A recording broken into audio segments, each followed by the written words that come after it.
mine wasn't doing any good. Yeah. That's why I was Blinder than I am. I'd like to call to order the Avalon City Council meeting of Tuesday, September 14th. We're starting at 4 o'clock for a closed session. Yes, we're going to go in a closed session to discuss the Avalon K-12 school site. On this matter, Councilmember Hernandez will be recusing himself due to income from the school district. Additionally, we'll have a partial recusal from Councilmember Cassidy to the extent that the discussion involves the Island Company. And that's under the segmentation rule of conflicts of interest. There you go. No roll? No roll? No, we're going to do that 5. Oh, okay.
Are we ready? Okay. I'd like to call to order the Avalon City Council meeting, which I already did at 4 o'clock. And we've returned from closed session. There was no reportable action taken in closed session. All right, thank you. Please stand for the Pledge of Allegiance. Please begin. I pledge allegiance to the flag of the United States of America and to the republic for which it stands, one nation, under God, indivisible, with liberty and justice for all. And we would like to have a moment of silence for Marcia McCormick. Many of us knew her long ago as Marcia Richards. She's got 4 beautiful children and a few grandbabies, and she will be missed terribly. Also for Tony Johnson, who passed away down at the Isthmus. And then we'd also like to say a prayer for Jim Lear, who went through open heart surgery today, and we wish him well. And What happened? Whitey's having some tests today. Oh, I'm sorry, and for Whitey Mendenhall as well. Thank you. Thank you.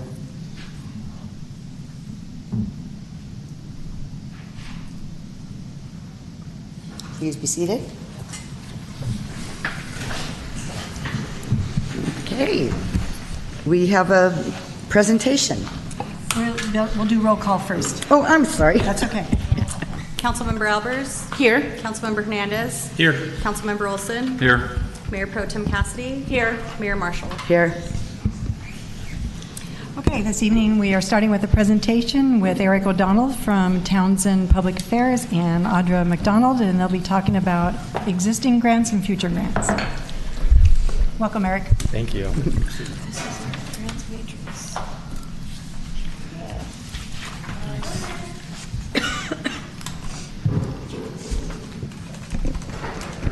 Just trying to figure out how this thing works. Oh, that 1 minute. Appreciate it. Yeah, that's what there goes. Okay. Nope. Got to keep going? Yeah, there you go.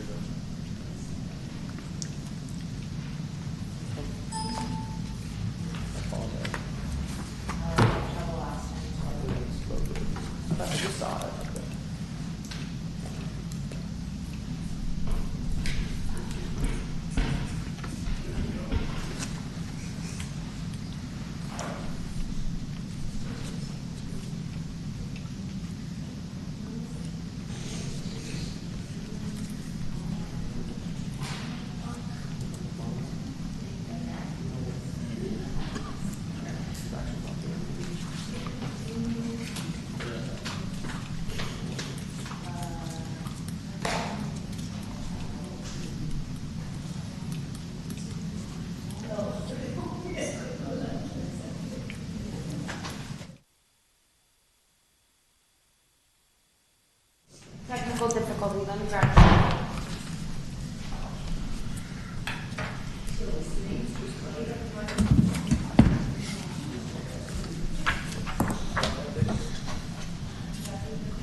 You're welcome. It's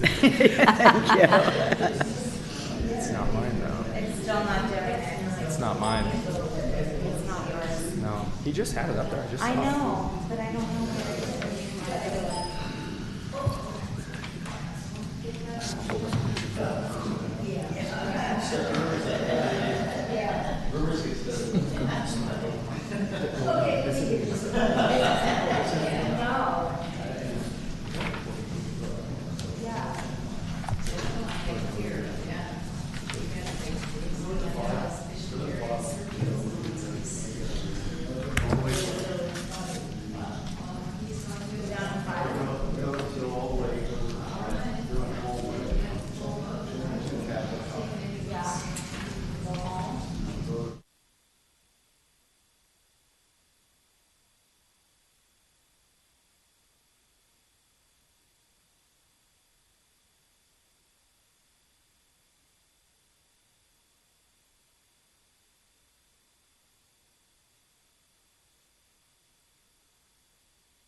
where I'm with Townsend Public Affairs.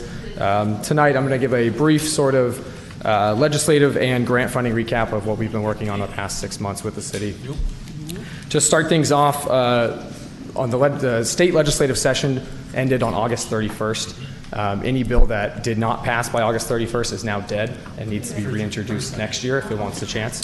The governor has until September 30th to sign and veto any of the legislation that was passed by the legislature this year. And so far, there's about 900 bills still on the governor's desk that he needs to address before September 30th. So he has a lot of work to do between now and September 30th. The legislature will reconvene in January for the first year of a 2-year session. So California has 2-year session cycles. January is the new first year of a new session. The numbers of this year in 2018, 2,640 bills were introduced in the legislature in California, and in 2017 there was almost 3,000. So it's about 5,500 per year. That's pretty average for California right now. That's there's 120 legislators up there, so you can divide that and find how many average each legislator is introducing. The second year just recently has fewer bills because it is a compressed schedule in the second year of a 2-year cycle. What the legislature did this year, major topics that they addressed, one of the biggest was bail reform. You might have heard about it. We've moved away from a monetary bail system in California now. We're moving toward a risk assessment bail system where no longer will a defendant have to pay for his bail. It's all based on court-assessed risk of if they are a flight risk or not. Additionally, there's wildfire liability legislation that happened in the last week of the session. That was a major topic, especially since California experienced so many devastating wildfires this year. So this bill did several things, including some changes to CAL FIRE as an organization, as an agency, some fuel modification programs and funding, as well as allowing electrical utilities to recover some of the liability costs from the wildfires by passing it on to ratepayers. Public safety was also a big topic this year, AB 931 by Assemblymember Weber.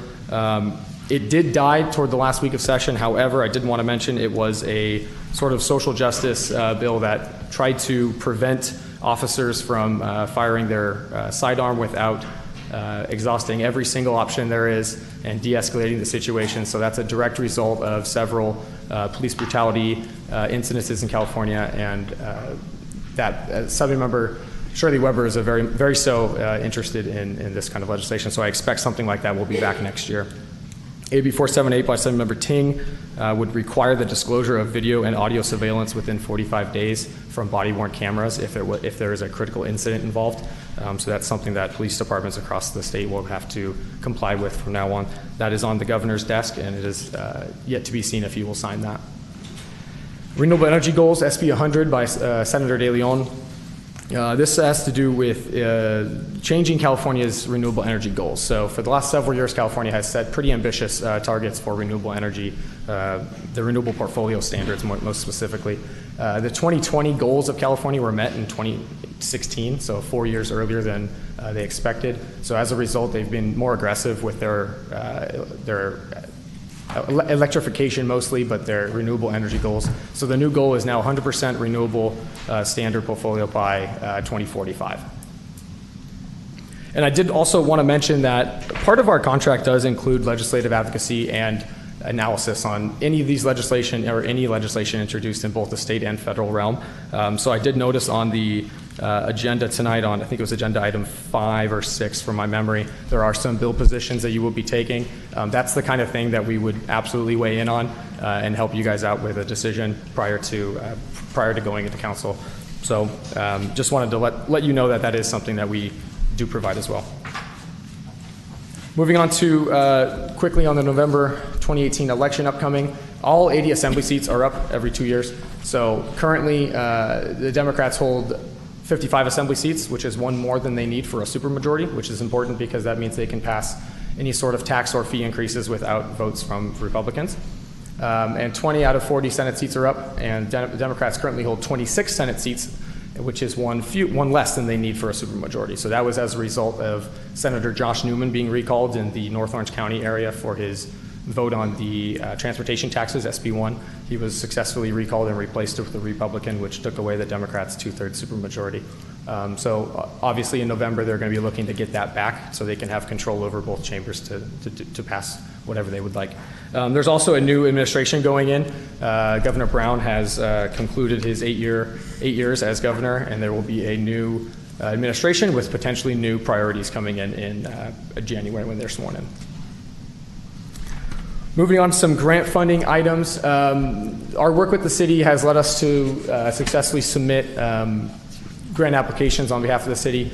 The Caltrans Active Transportation Program Planning Grant, that was something that we worked on to develop a citywide active transportation plan. It's a beautiful document. Very well put together. That planning grant will help identify the needs in the city of where active transportation projects will most help. And then it will also make the city more competitive for implementation projects down the line when there is funding available for that. State agencies like to see that cities have done the planning work and are prepared to implement their funding without sort of any hiccups. Oops. The Bark for Your Park grant is a foundational grant from PetSafe that helps construct new dog parks in cities. We tried for that program at, I believe it was Kids Park, for a small dog park or dog area. That was unsuccessful. It's a very competitive program nationwide. So we will be debriefing with the agency and seeing if there's any way we can improve in the future or how we can sort of go back to that. The Cal Recycle Oil Payment Program, something we've been working on with the Harbor Department.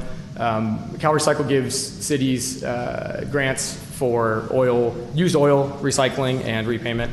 So we've been helping the city with their administration and reporting requirements with that grant. So there's an online portal that you need to monitor and make sure you're reporting the oil that's being recycled and the filters that are being collected. So we're working with staff on that as well. So you're saying that the first one and the third one you successfully got? The first one we don't know yet. The first one will be in December. We will find out. That has been submitted. The third one was successful for, I believe it was $5,000 for the oil for oil That's recycling. something the city's done for many years. Though, right. That was with John Bryan Gray. Right. And then there's also another ATP, Active Transportation Program grant for the construction of the 5 Points intersection. While we did not write that grant, we did help staff and I believe the consultant do some letters of support and engage your legislative delegation for active support on that grant. When does that come up? Same, that's another December timeline. Okay. Yeah. And then the CAL FIRE Volunteer Fire Assistance Program, we also did not work on that directly, but we did provide staff with some insight as to what their priorities were this year and connected them with our contacts at the agency so they could figure out what would be the best route. That one did come back unsuccessful, so we will be debriefing with CAL FIRE on how we can go about that next year as well. So other than those, I believe it was 5, we've looked at over a dozen other grants with staff, and each one of these on the screen, and probably more, we've really picked apart, and some of them we've started writing, some of them we've researched extensively. For a variety of reasons, these have not been applied for, but it was something that we did extensive research on for each. So, for example, there were a couple that required a partner applicant that it just wasn't going to happen at the time. It needed, for example, Metro to be the applicant and the city would be the sub-applicant, and the timing just didn't work out. Some of them required a match that was too high for some of the things we were looking for. Some of them had timing issues, and the other ones we maybe just weren't ready. We just didn't have the project ready at the time, and it was something that we can look forward to at a future date. This is upcoming funding opportunities that we are looking at submitting for. The most recent one would be the Sustainable Transportation Planning Grant, kind of along the same lines of the ATP. It does some climate adaptation sort of planning and sustainable community strategies. So we are looking at that. And then I did want to mention, the underground storage tank removal. That is something that we've worked on from the very beginning with the city, and that's an interesting one because there is a state program, funding program for it, and we attended a workshop with the Harbor Department in Alhambra on it. However, it's only for private industries and not for public agencies for their storage tank removal. So we've been working and sort of brainstorming with your legislators and with specifically Assemblymember Patrick O'Donnell on ways that we could sort of circumvent that, whether it be legislation that changes the requirements to add public agencies, or whether it be something like a directed budget spending for the city, so the city can go ahead and remove those underground storage tanks and replace them with double-walled tanks. So it is something that we are creatively working with staff on funding solutions for ongoing. And then some additional services that we have done and will continue doing that aren't necessarily called out in either legislative or grant. Designating the Catalina Express as a national transit in the National Transit Database, which would translate to increased funding. We've been working with staff on this. It's very important for the city, and we just met with Congressman Lowenthal's staff in D.C. I believe yesterday, our D.C. office, and he's super excited to help. He really wants to help as much as he can, and he gave us some follow-up to sort of try to find a coalition that we can build around this, because in D.C., one person does not drive an agenda. It really does require a group effort. So we'll be doing our research with staff about who else nationwide we can be pulling into this effort. 2020 census accuracy. The island's been misrepresented on the census for several years on its mainly its income databases. So we're trying to work with the Census Bureau and anyone else we can to sort of make sure that they're doing their due diligence and making sure they're doing everything they can on their end to accurately report the demographics in the city. Those demographics are very important when it comes to grant funding later on. There's, especially in California, where there's a major focus on disadvantaged communities. So that census accuracy is extremely important. Park bond strategic planning, Prop 68, was passed in June. That's a $4 billion park and water bond. We are starting the process now. That money has not rolled out yet. It hasn't started rolling out yet, but we are starting the process now to make sure we are ready for it when it does come. Project readiness is going to be a major component of that bond money. So we're making sure the city's projects are where they need to be for that funding, as well as doing some research and changes to the Community Fact Finder tool. That's a online database tool that sort of gives you a park acres per resident number that is used in their grading criteria. For a long time, the city has been land in the city has been represented as parkland when it really isn't. So golf course, cemetery, those have all been sort of, according to the agency, recreational resources for the city, and it's just not the same, not how it actually is on the island. So we're trying to make some changes to that finder tool to be more beneficial to the city. And then finally, 2019 bill introduction. I did mention that legislative services is included as part of our contract, and we would want to start the process now with council and staff. If there are any sort of ideas or bills or regulations for next year that we do want to work on, The bill introduction deadline is going to be in February of next year, but the time is really now and the rest of this year to sort of identify an issue, craft language, and secure an author for that legislation. So we can talk at a different time about that, but that is something that we're interested in sort of soliciting ideas for whenever it's ready. And I'm happy to answer any questions you have. I just wanted to remind council that when Townsend came on, they met individually with each of the department heads and then as a group, so they just didn't come up with a matrix, which we've updated a couple times. It was from the direction of the department heads, what's your wish list, and so that's why they went pursuing some of them, in case you're looking at going, well, why'd you go out for that?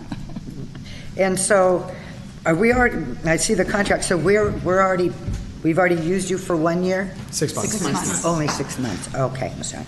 Okay. And so how much money did we reap out of that 6 months? What, those two grants that we got? How much money total is that, do you think? The first ATP planning grant that we submitted is for $100,000, and that'll be in December, like I said, and then the Five Corners is 1.7, and then which is also in December, and then the oil payment was a sort of a formulaic administration, which was about $5,000. That was Okay. And can I add a couple Please. things?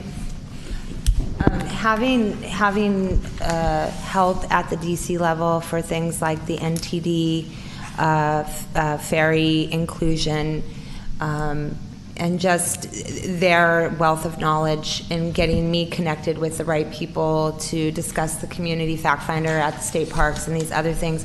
It's so nice to be able to just make one phone call and have that support. So I think they're fantastic, and they're really helping us a lot. That's my 2 cents.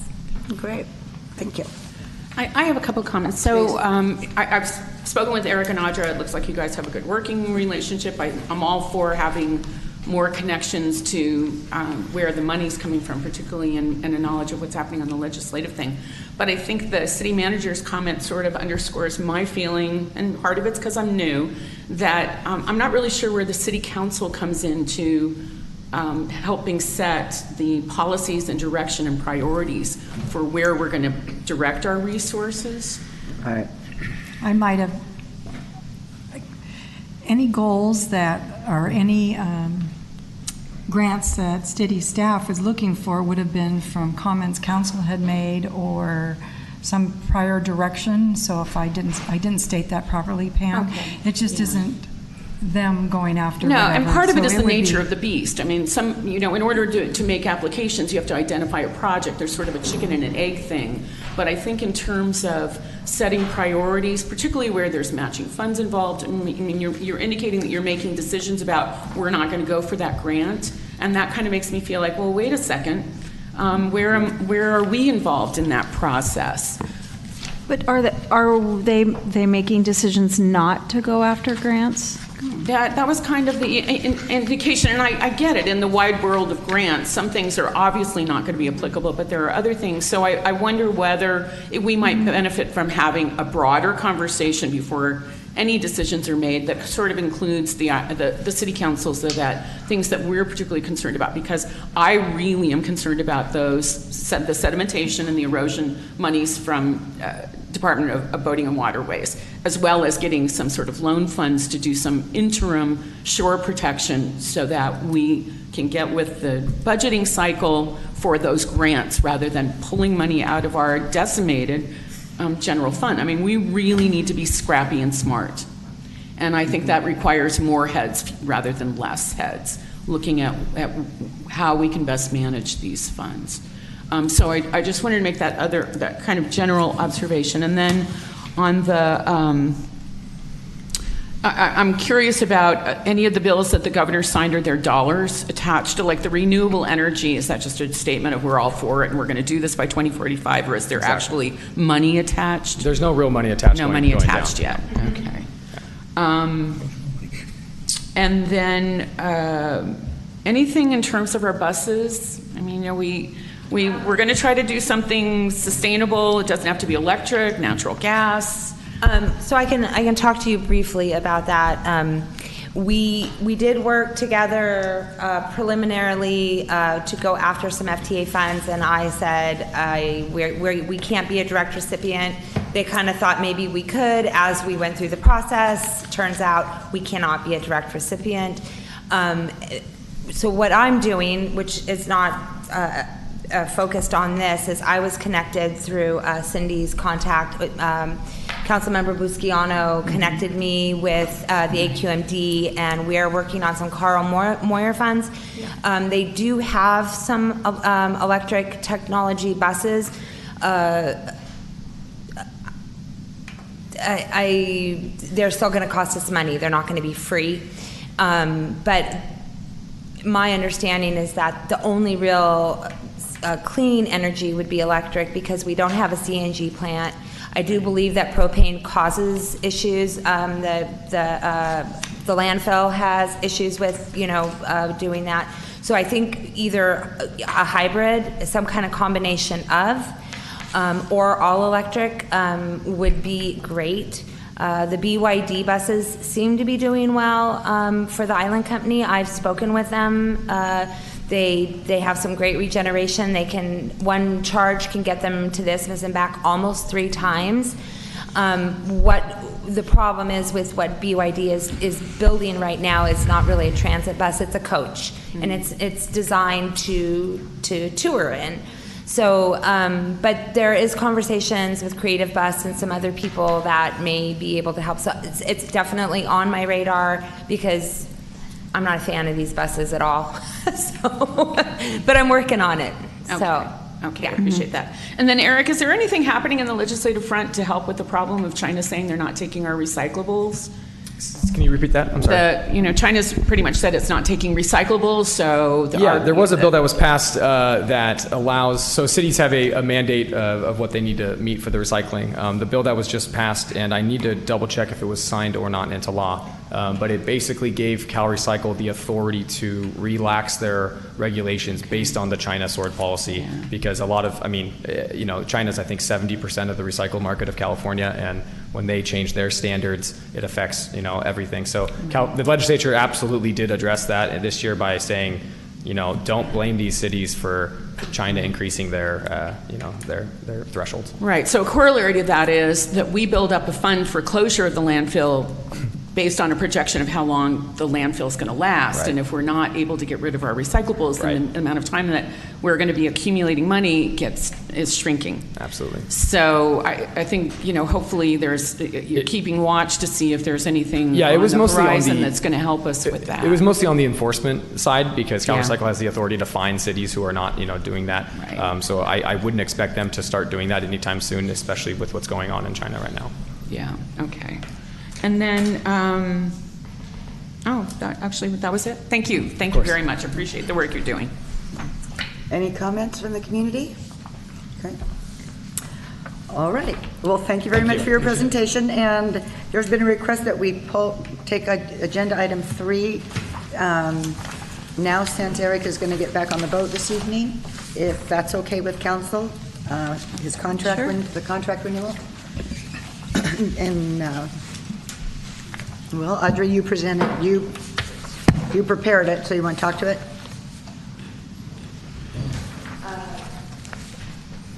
It's pretty much the same contract that you approved in, I believe, March. They have agreed to reduce their monthly fee by $1,000 a month after we shared with them our financial uncertainty. And so we're getting everything we're getting now for $1,000 less a month. And so travel and all that's included in all that? Yep. It's amazing. And they're like, I call Eric and I have a question and he's got me to the right person within minutes. It makes the workflow so much better because I'm not busy trying to figure out who I'm going to contact. He knows. Right. So. I also just want to mention briefly that we do work on retainer monthly, so the price does not change no matter how much you use us. So it's, we're incentivized and you're incentivized to use us as much as possible. So there's no monthly billing, there's no, hourly billing rates, it's the flat rate every month. So I just wanted to make that clear. That's great. I would move approval per staff recommendation. I'd also ask staff to really rely on this very economical contract for purposes of looking at legislative things. We spent a ton of money at BB&K last month dealing with legislative matters that probably could have been handled through Townsend a little more economically. So, but that's my motion. Second. Moved and seconded. Any comments?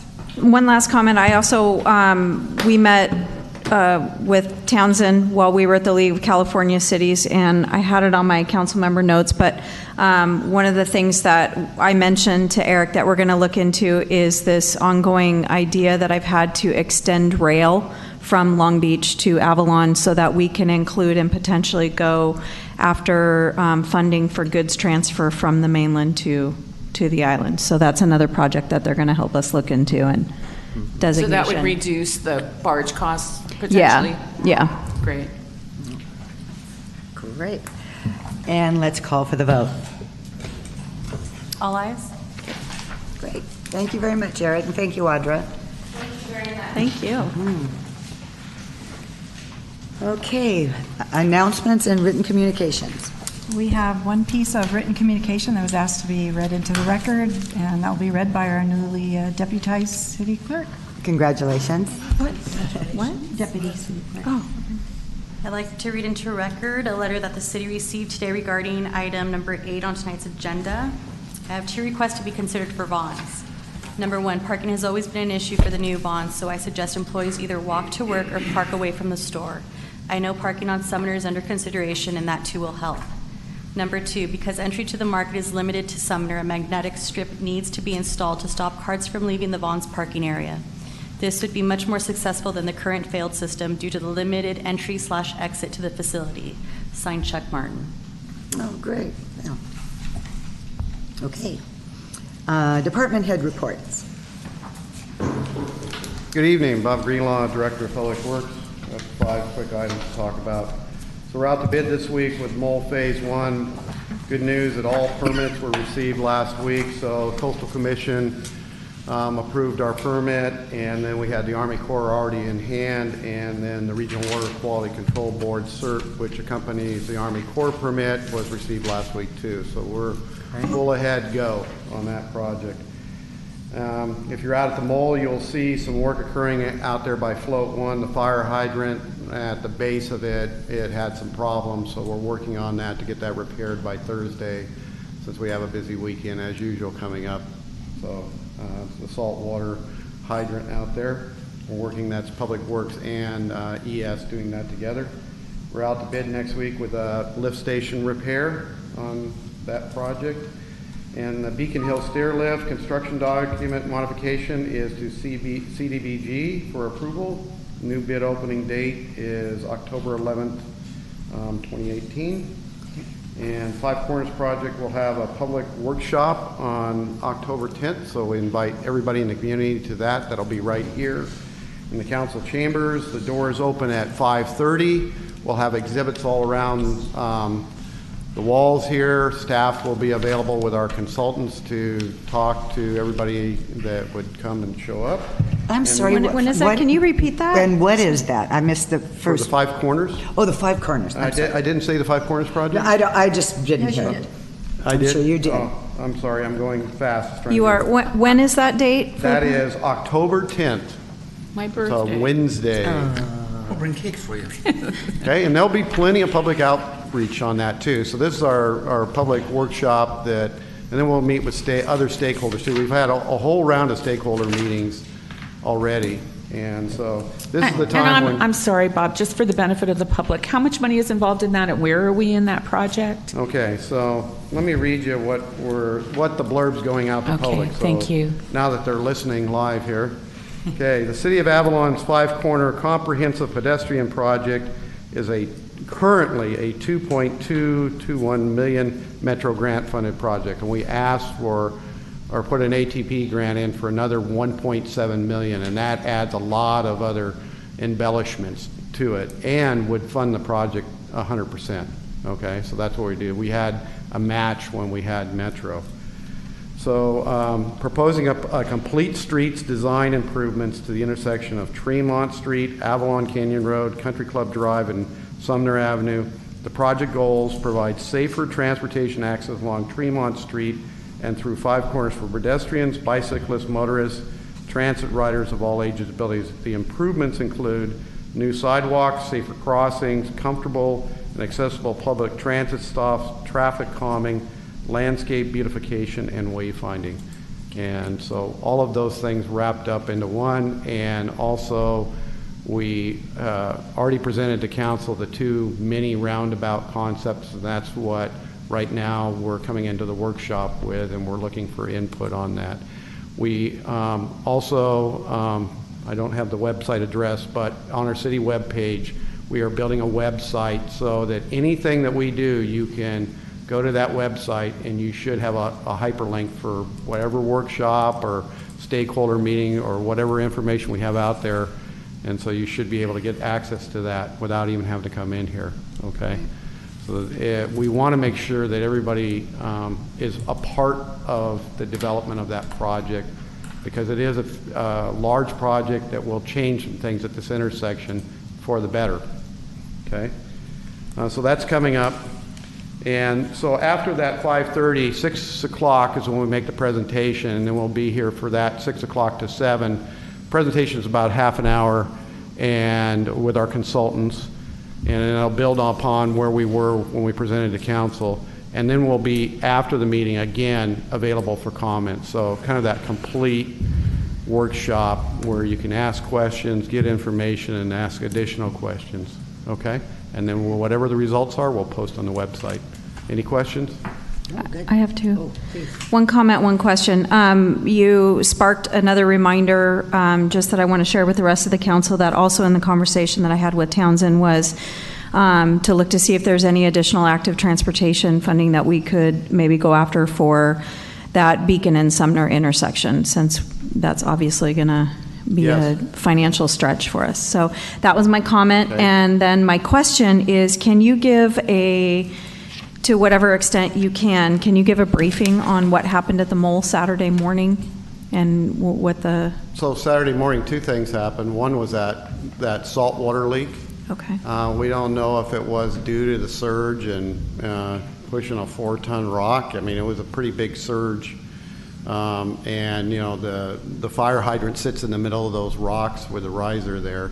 It was just old and corroded, and you can't see that from the top of the surface. I mean, it's salt water, so it just corroded everything underneath. So it's getting replaced. So we're dealing with that today. So the salt water is off. We have fresh water back up in all the bathrooms. So the worst part of that is with Chief Krug is I don't have fire hydrants along Pebbly Beach Road. I can always turn the water back on if I need it, you know, and it just leaks there. It'd be a nuisance leak.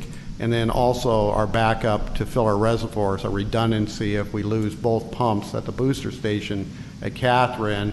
That's how we set it up with fire to be able to get those pumped, get those filled again. But we could turn the water back on. So that's why we want to get done by Thursday here. And then the other, we had the surge, and apparently we had one chain underneath, one of our mooring chains on float 1 that actually came loose.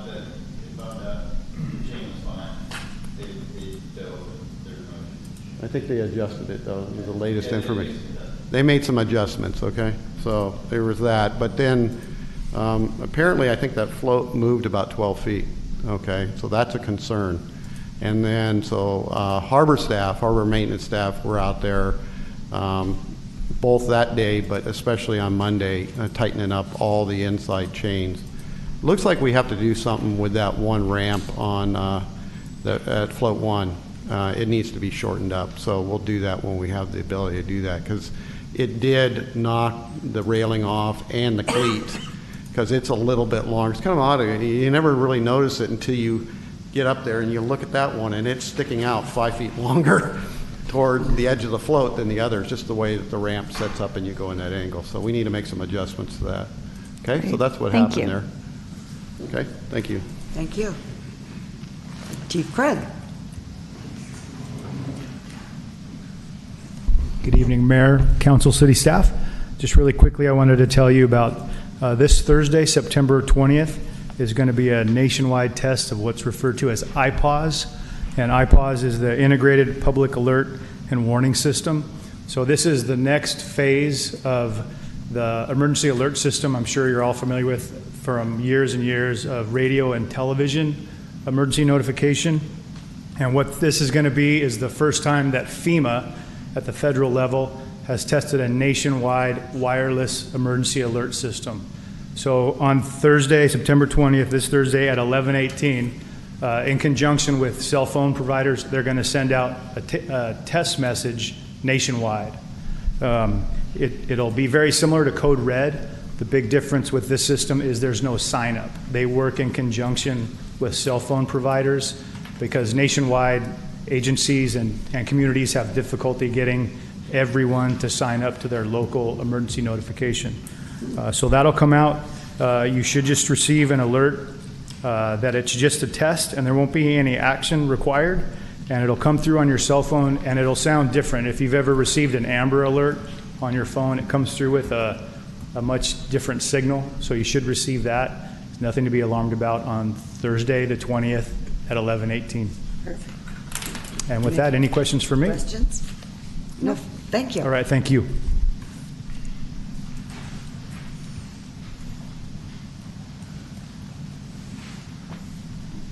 Good evening, Mayor and Council members. John Hawking from the Sheriff's Department. And I just have a couple of things I wanted to go over. The first one is the Sheriff's Department's working in conjunction with code enforcement to ensure that large trucks, the work trucks, have the proper permits and are staying on the truck routes through the city of Avalon. We've been out there one day this week, and we will be continuing that for the next few weeks, just to make sure all the trucks are legal on in the city. I'd like to point out one of the arrests that the deputies recently made.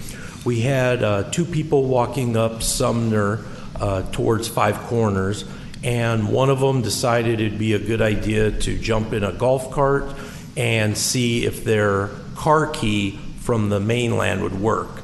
It did work, and it did start, and they got to Five Corners where the person overturned the golf cart, landing it on his right leg, severely injuring it. His friend lifted the golf cart up, and they both ran off.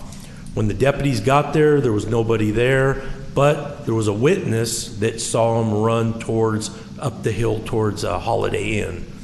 The deputies ultimately, working on information from the residents, helping the deputies, were able to locate the suspect in a hotel room up there, and he was taken into custody for grand theft auto and hit and run. So it turned out to be good at the end. The vehicle did suffer some damage, had some damage to it, and they'll be able to, hopefully, when he gets to court, he'll be able to pay for that damage for the resident on the island. I'd like to also point out two other events that are coming up. This weekend is the Catalina Wine Mixer, so there'll probably be more people on the island. We will have deputies out at Descanso and on Front Street. And also the weekend of October, it's 4th, 5th, 6th, and 7th is Buccaneer Days over at Two Harbors. So that doesn't affect deputy personnel here, but there will be that event going on. We'll still have the same deputies here in the city that we always have. And that's everything for me. Do you have any questions? Questions, Council? No? Thank you. Thank you very much.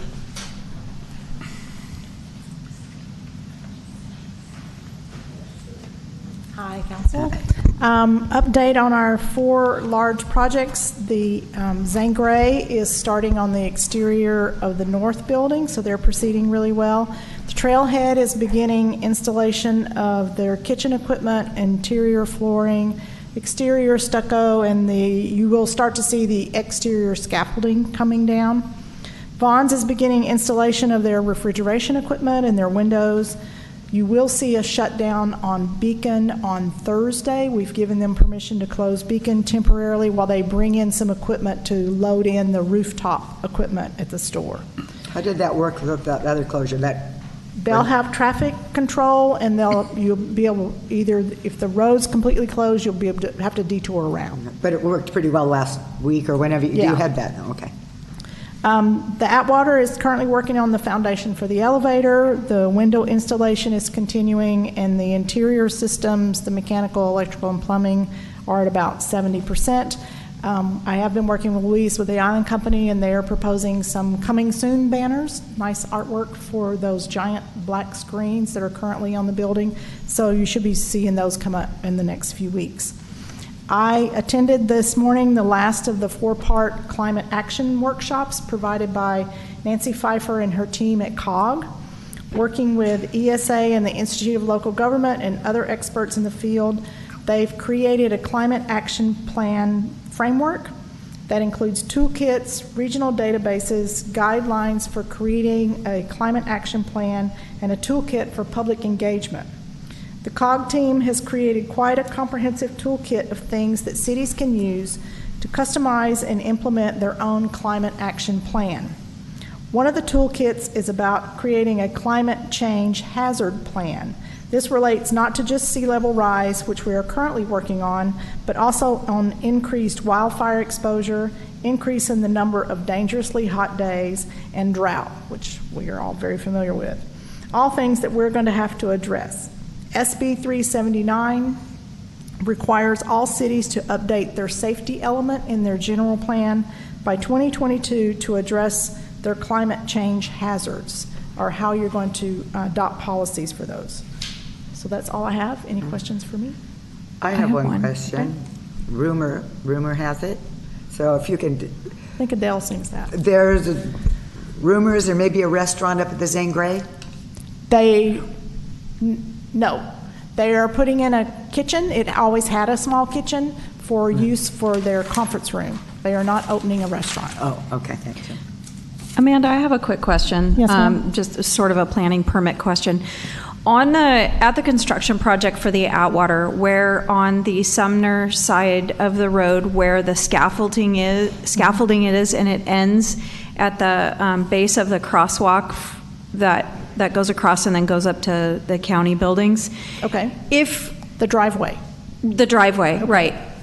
If we wanted to put some sort of mirror up on either side of that walkway to be able to see the pedestrians coming from underneath that, would that require a permit? No. Okay, perfect. If you want to put it on a post on city property, like if you wanted to put it in the median on city property, then you would probably get permission from Ms. Ratty or Mr. Greenlaw. But if you just want to mount it on the scaffolding, just somewhere right there, that helps. Okay, that wouldn't require a permit. Okay, great. Thank you. Thank you. Amanda, I'm sorry, do you want to just do a reminder for the public that we're having a joint meeting tomorrow and what we're going to cover? Thank you. We are having a joint meeting tomorrow at 4:30. It's between the Planning Commission and the City Council. We are going to be discussing short-term vacation rentals, conditional use permits, transient rentals, whatever you like to call them. As you know, this has become quite the predominant issue in a lot of cities with the advent of Airbnb and VBRO. It's become increasingly easy for people to rent their property, and so a lot of cities are struggling with how do you manage it, how do you permit it, and how do you capture that transient occupancy tax as a revenue stream for the cities. So we're going to be talking about our code and how we currently manage our vacation rentals, and do we want to make some changes to make it easier or whatever we want to do so that we can manage ours even better than we already are. With the help of Councilman Albers, we've gone out and looked at a lot of other cities, and we're kind of way ahead of the curve. We've been doing this a long time, so we have an opportunity to maybe tweak ours just a little bit more and help it work better for us. But that's tomorrow here in the council chamber at 4:30. And it is an open public meeting, and people are welcome to come. The agenda, I think, is posted on the website. Okay, great. Thank you. Thanks. Thank you, Amanda. Good evening, Madam Mayor, members of the council. Just a few updates from the Recreation Department. We have extended our youth soccer program registration timeframe through noon tomorrow. We had tryouts last week, and Saturday we got some spots in the older age groups, and so we're taking registrations through noon tomorrow before we do the draft tomorrow night. Prime timers are 55 and older program. We're taking 28 of them to Two Harbors via the Cyclone tomorrow. And then our next event thereafter will be in conjunction with First Fridays, the museum, their Oktoberfest program. So taking registrations for that now. We kicked off 2 weekends ago the Special Olympics tennis program. We had 2 athletes come out the first weekend. We had 4 athletes this past weekend. So that is underway, and we're looking to do a couple matches with them, one over town and one here. Today we started a program in conjunction with the school district, vocational training program for their special needs program. We had one young lady come in today she'll be here Tuesdays and Thursdays for an hour assisting with some light office work. And then one young man in our parks once a week, and he started today. And then our inflatables will be in conjunction with the swim lines coming out, but our inflatables will be coming out of the water the first week in October, so the last couple weeks of that. And that's it, unless there's questions. I have a question. Community garden. Yes. Give us the update. So I was asked to reach out with the school district to see where they were with their garden that they've got on the campus. Met there end of last week, and it seems like it's a fairly new program for them. They're still trying to go through the different cycles of this, being a new school year. They're very interested in seeing what kind of teacher participation and class participation they get before they reach out to us. So I'm going to circle back in spring to see how that went through the first part of the program in the school year, and then if there's an opportunity maybe during the summer to get involved. I poked around a little bit, and I saw a nice little area that would make some sense. Had just a real brief conversations with the principal as he was trying to get off the campus, and we'll see if there's maybe an opportunity there, and I'll follow up on that. So it's kind of where it stands at that location. Okay. Personally, I don't know about the rest of the council, but personally, if we're not going to be able to talk and really get anything going till spring, I would like to move forward with the casita, but I don't, with the ground around the casita, but I don't know what the rest of you are thinking. Thanks, Dan. Any comments? I thought for some reason, I thought we sort of had a consensus around that, or We no? did, and then it was brought up, we'll go to the school, and then I think you and I agreed that, well, we could do both. Right. So if there's no objection, I'd like us to continue with that and maybe do a call out to people that would be interested in helping with the garden. The discussions with the public before was that it really wouldn't be any expense to the city, and the tote could be brought in for water, and so. Yeah, I would like to see that. I'm good with that, as Okay. long as the infrastructure of it isn't a cost of the city. Right, But I think there's enough exactly. donators in town and participants that could. And they could discuss the pros and cons of making the boxes or just adding additional soil, good soil to the front of that or whatever. So I can't direct you, but we can mention it to the city Take it up with the manager. city manager for further direction. Yes. Okay, thanks. Thank you.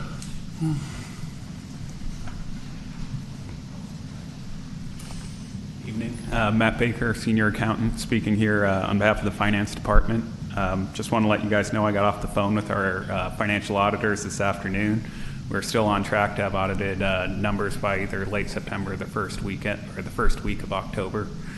We're also on track. We've been working with RSG on some housing authority and successor agency reporting. We're on track to get that out by October 1. We have an MTA audit. We provided them with our 2018-122 Local Transportation Fund financials last week. And we will be working with their auditors the first week of October on that annual audit. We're also working with the state controller has a street report that we're going to get out by the end of this month as well. Then lastly, I think the last council meeting we discussed Avenue Muni Services. We had our first kickoff meeting with them.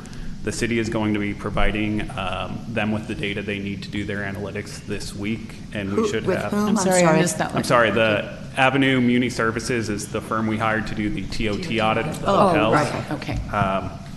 we had our kickoff meeting with them, and we'll be providing them with the data either this week or next, so they can begin their analytics phase 1 of that project. Okay. And that is the update I have, unless there's any questions. Yeah, Okay, and Matt, I know you have a lot on your plate. Just where in the mix is the firm that was looking at people who are not properly reporting TOT for short-term rentals? So right now, what we are doing with that is we're working with the planning department to get the data we need in a format that the vendor could then use to update their analytics. The last time they got data from the city was October 2017, and so we thought it made more sense to give them updated numbers, considering there's been another business license cycle since they received that data. We're working to put that together, so finance and planning are working together on that. And once we have the data to them in a format, I'll have another update. Where are we in the cycle of that contract? For some reason, I thought that it was expiring pretty soon. It is, Pam, and so, but they are happy to keep moving along with it. And we're not bringing it back to council until the second meeting in October to make sure that we've progressed enough. I didn't want to bring it to you before we've done something. We could evaluate. I appreciate that. That's what I was hoping for. Okay. Thank you. Thank you. Okay. City manager report. I just wanted to report that several city staff members have resumed meeting with Edison again, looking at assessing projects and some funding opportunities. That was something they kind of put on hold for during the summer months. I was going to ask you about potential budget dates now that we have heard back from the auditors and that they're still on track.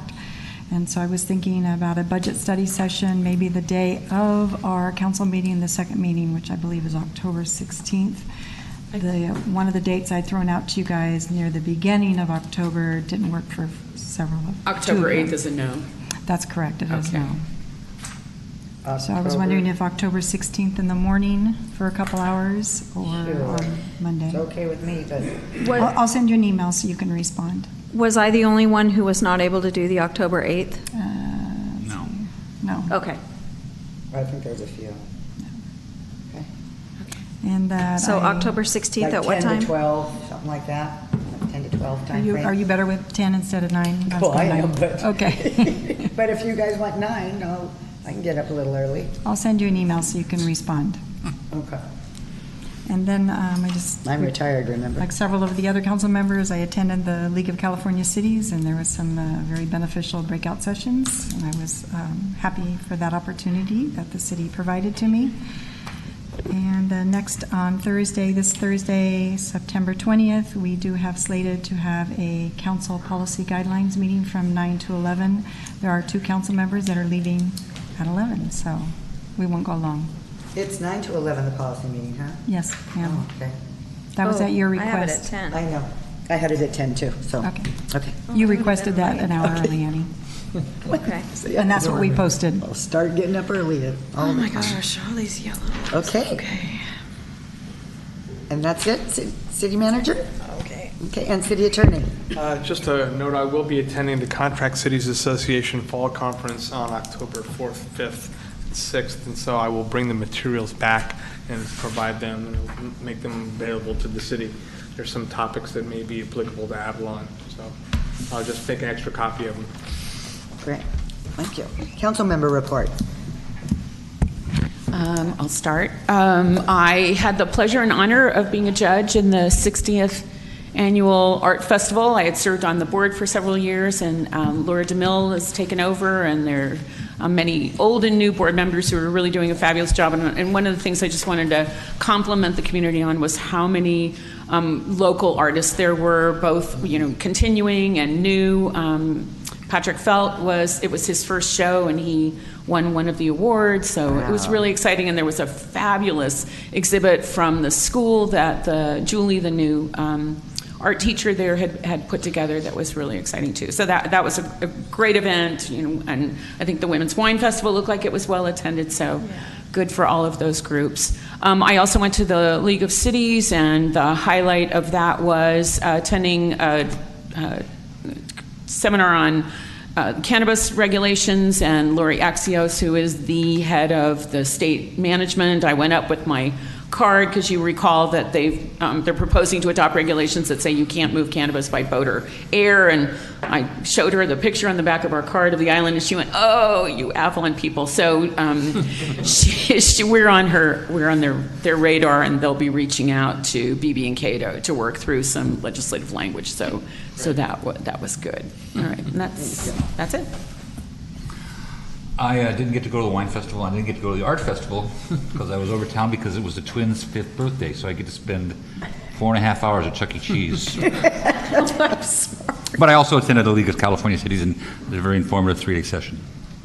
Thank you. Council member? Oh, I just had a couple of things. I had a few complaints on cars, the business people, and a couple of residents that been just driving their produce or whatever they need to drive down the side streets and turning around on Front Street. Happened to be down there the other day on a Saturday in a big van, and it wasn't a taxi. A white van came up, pulled up in front of the pier, backed up, a bunch of people in the way. They just drove. I've noticed a lot of vehicles from the business owners down there that just drive up there, a lot of golf carts that just pull up there and don't even look and don't even say nothing. It's just on and on. And I don't know how we could control that. I know code can't be everywhere. You know, I mean, we're limited on our things. I don't know if the deputies could help out. And we have specifically already sent a couple letters to some businesses, so I'll have to follow up on that, Richard. And there's quite a few of them, actually. The other one was the sign for Edison, our water sign that people used to like to have down at the stage. Are we making any progress on that? Yes, I had spoken to Mr. Height 3 weeks ago or so when we had our meeting, and he said that they were having one being constructed for there. So we'd have it back on the stage. And is there any way to get Mr. Height to one of our meetings? I know I've been here for 6 years now, asking the same question. I'm just asking. Just, I will extend the invitation. It would be nice to reach out to him, maybe I'll extend get an the update invitation. on a little stuff. Okay, that's it. Thanks. Mayor Pro Tem? I also attended the League of California Cities conference in Long Beach, met with several of our consultants as well as Parsac, Townsend, which was a lovely conversation. And I had a major highlight for me was I spent a significant amount of time with the Fontana Police Department. They were a Helen Putnam Award for Excellence winner. And they have a program that's called FLIP, which is Fontana Leadership Intervention Program. And it is, it's this really amazing program. And I believe that there is an opportunity for us to build something in our community that sort of encompasses a lot of the conversations we're having in our community with some concerns, outreach with our youth, guidance services, a little bit better youth policing, consequences in our community, education for behaviors that we're seeing in our community. And this program, while it's way more intense than what we would need here, the police departments were very kind in offering to come and share experience in our community and help us to develop a program that would work for here. So more coming on that, but that was my major highlight as I've been really involved with what's happening in our youth the last several months.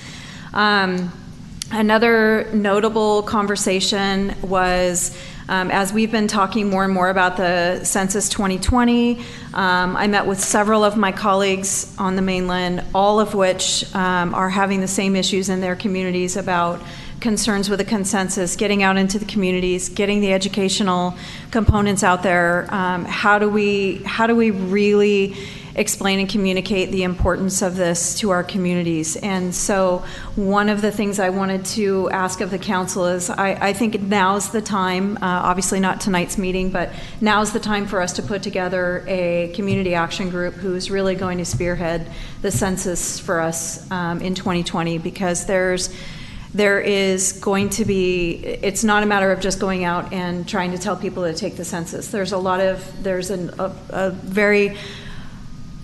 very large concern about immigration.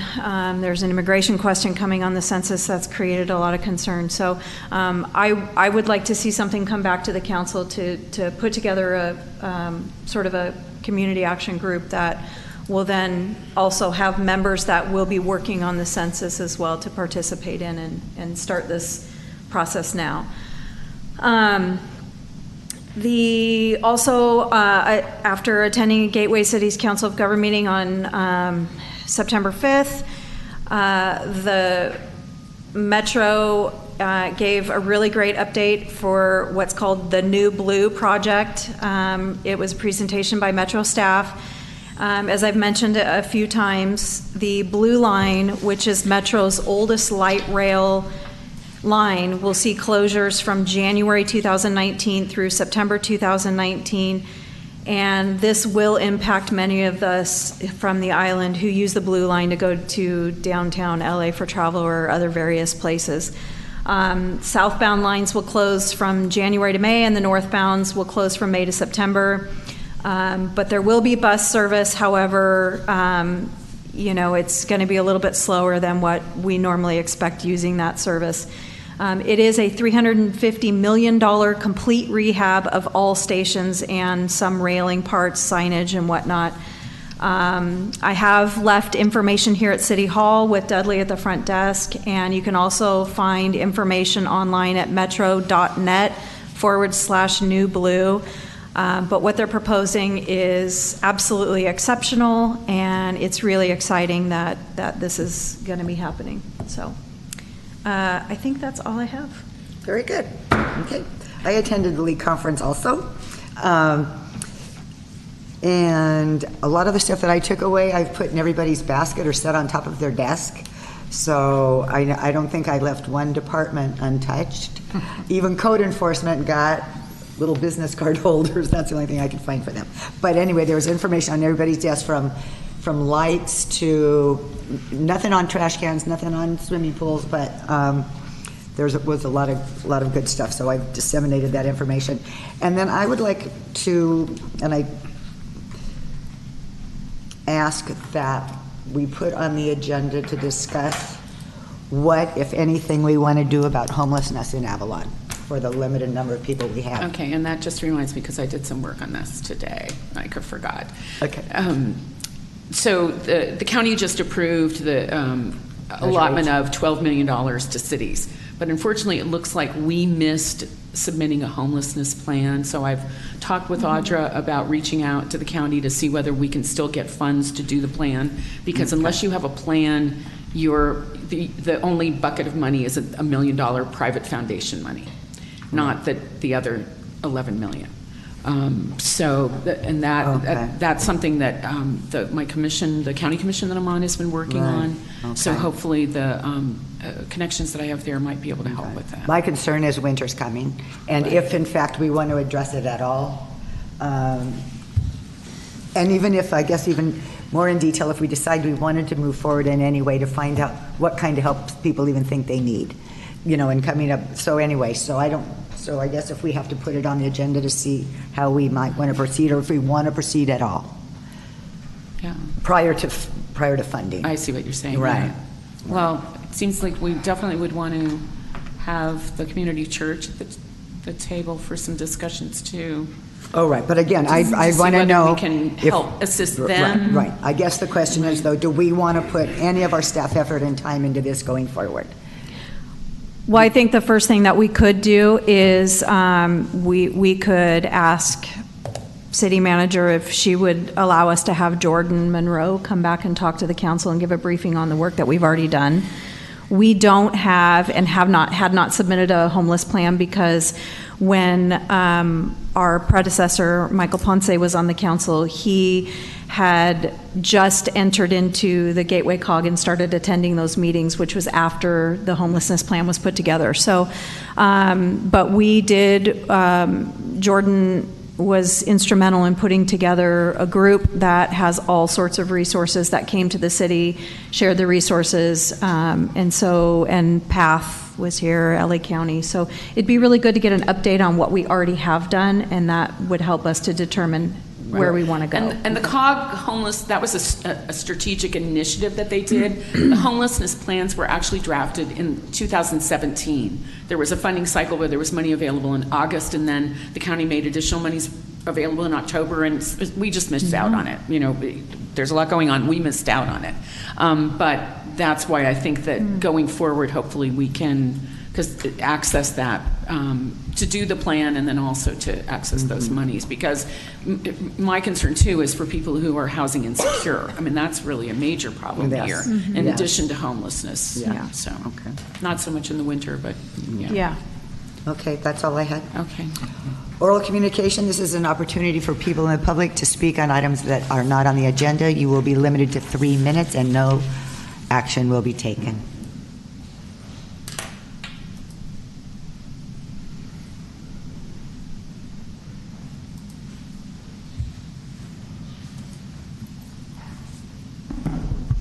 Paula Patterson, 221 Whitley.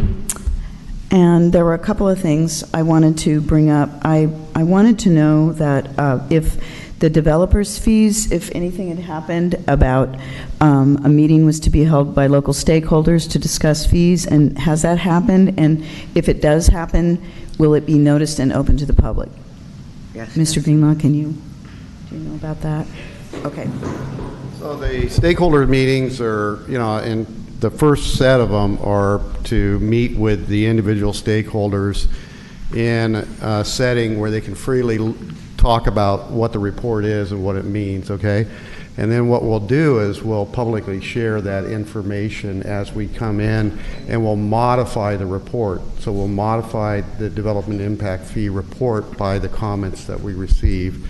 And then we're getting ourselves ready for the workshop, a public meeting on that to put all that together. So what we're doing as we go through those stakeholder meetings is learning how much everybody knows about it and some of their feelings about it, and all that information will be presented, okay? Any timeline on that? By let's see, I just talked to the city manager today. I believe I said that by the end of October, we would be done with all the stakeholder meetings, and then we'd be ready to work on modifying the report, and not take a long time to modify the report, but get that done and get out to that workshop. And he has Okay. received some feedback already from a stakeholder. Yes. So other than the stakeholders saying this is a lot of money and we don't want to pay it, what kind of input are they providing? So the first thing is you got to understand the foundation I of do. what's going in. Yeah, I absolutely do understand developer fees. So I'm saying for So we the, hired a consultant who did evaluations of our infrastructure costs and our needs. okay, and so for the public, and I've been through this in a lot of different agencies, so for the public, they don't understand the development fees or even how the numbers even work to generate to get there. So, all the assumptions, the underlying assumptions, like the projects, how you do all the calculation, if you get that information wrong, it just skews everything you're trying to do. And then at the very end of the game, they say, we don't agree with this, and you start slashing stuff, and it's all related to the assumptions. So first thing is to get the public educated to what those fees mean and why we're doing them, if we have the correct projects, if we have the correct categories, and what those are the benefits are intended to be realized out of those impacts, okay, and why the developers are paying for it. And developers themselves have to understand why they're paying and why those impacts are. All those pieces make it easier when we come together as a community, okay, so that's why we're doing that. Bob, would you just do a quick summary of for 2.5 what years. the development fees, what triggers it, and how you did an audit of our last couple of years with Amanda, and that we have not lost out on anything, correct? Or No, was there a certain amount? actually, the development fees are paid at when somebody takes out the permit, when the impact happens. So actually, there's some cities that actually defer the development fees until they get the notice, of completion because that's really when the people are moving in. And it's people moving in or businesses moving in, and then those impacts. So we looked at it, and I think there was one property and our fees right now are not per square foot. They're based on a unit. So that's one of the things that we'll look at as we move through the comments on this, whether we got to do something for a square foot, because there may be an existing development, and usually what happens with a development impact fee is you have an existing structure, and then you go redo that structure, you get credits for what that existing structure were. If you don't have an impact, you don't pay a fee. Okay? But if you increase the square footage, you could have additional people there, and you could have possibility of a fee. So those are all things that we looked at and to see if we had lost out, and really we haven't. Okay? And it really will come, and we'll see the difference come if we do get water allocations. And that's when your new development will come in, and you'll start seeing the possibilities of the fees really making a difference. You'll see the impacts. Councilmember Hernandez? So in a perfect world, everything goes right. Hopefully sometime in mid-November? That's what we talked about, yes. Come to the council? Yeah, we'd be in front of the council, and at that point, we would have gone full circle.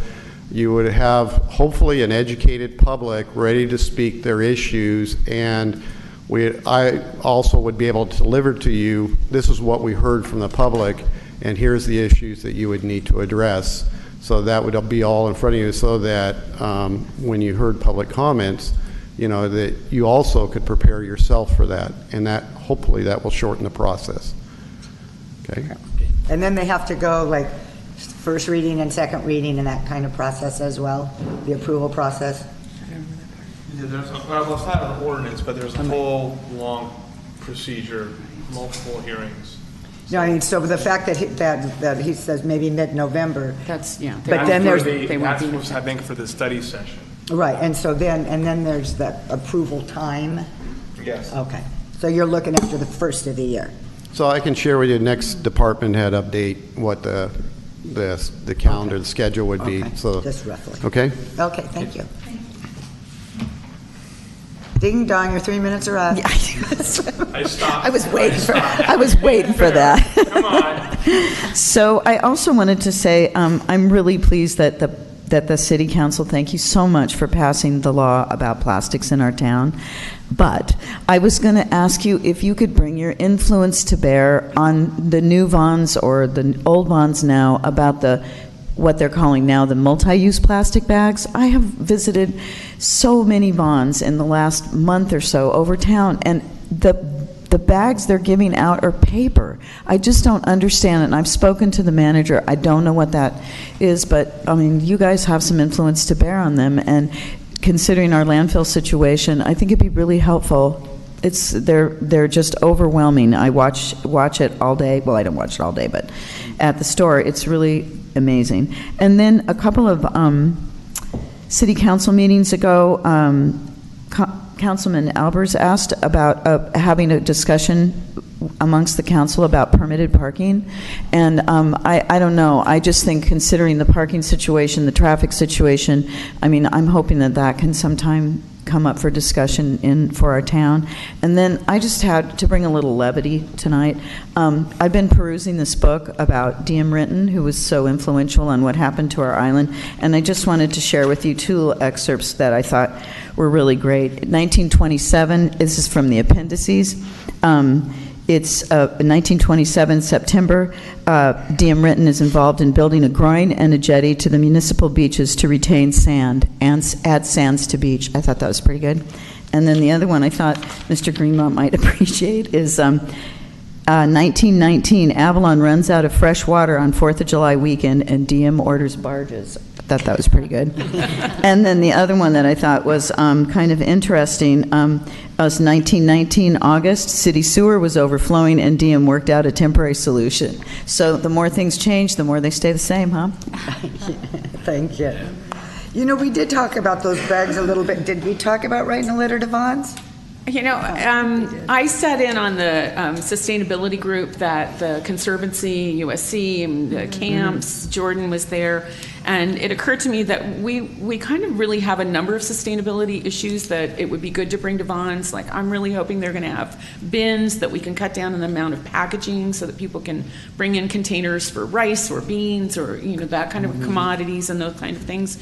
So I'm with you, Annie. I think we really do need to bring them into the fold and see how we can influence them on all those issues. Because the bags, it's ridiculous. Right. And Jim has the fun. Just to that point, I happen to have a conference call scheduled tomorrow with someone from Vaughn's Public Affairs. If you want to email me any sound bites, I will add them to the conversation. Great. All right.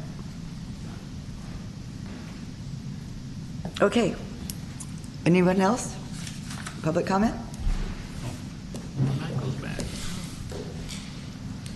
Chewing tobacco. I had a bone graft this morning, so on my jaw, so just in case. Thank you. Anyhow, yeah. Well, good evening, Mayor Marshall and City Council staff. Mike Sheehan from 251 East Whitley, and I'm here today to address the ongoing Avalon Fuel Dock lease issue. And I see that on 9/4 there was a closed session meeting, and tonight there is scheduled another closed session meeting, and or conference, I should say, with the real property negotiators. And the Island Company, I notice in their writings, refers to it as a casino fuel dock, but these papers, at least in the city agenda, refer to it as a fuel dock issue. And that's important for one reason here, I'll say in a second. But the city of Avalon does not need to spend money on a property that we are the rightful owner of. The city council illegally gave this property away to the Island Company in the mid to late 40s. The property is within city limits. There are serious defects in the title held by SICO and the Santa Catalina Island Company, and the city needs to make certain findings. I've asked the city attorney on record here at least twice to make such findings on the title, and he has not been forthcoming in doing so. I have copies of the paperwork that the Island Company presented about a year ago that they used to claim title in the property. These papers indicate clear questions as to who has actual title to the property. City Council of Avalon has a fiduciary duty to champion and see through the financial best interests of the people of Avalon, and should stop spending money on a leased property that we rightfully own. I'm willing to give a copy of these papers to any council members that don't have them, and also willing to discuss with them some of my findings and others' findings at any time.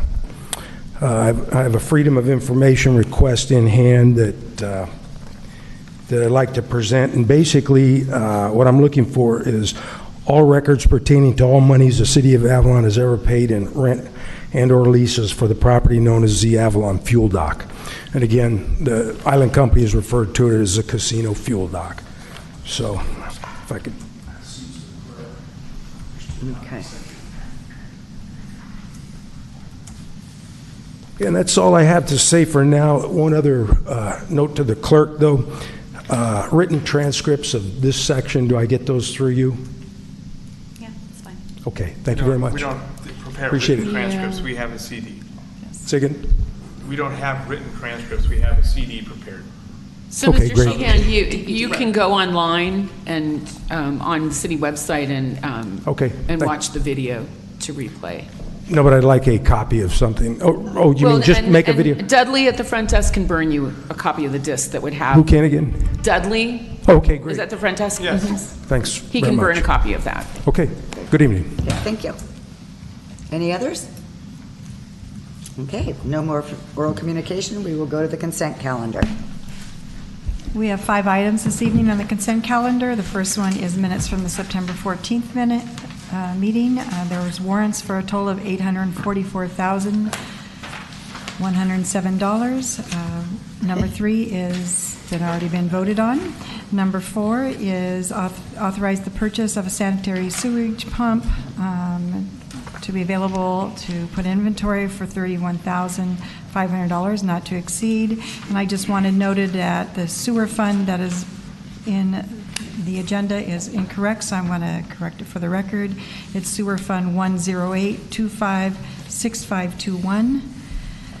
Number 5 is for the city manager to draft letters to Governor Brown requesting endorsement or opposition of the measures that are on your agenda packet. Good. I'm going to abstain from item number 1. Okay.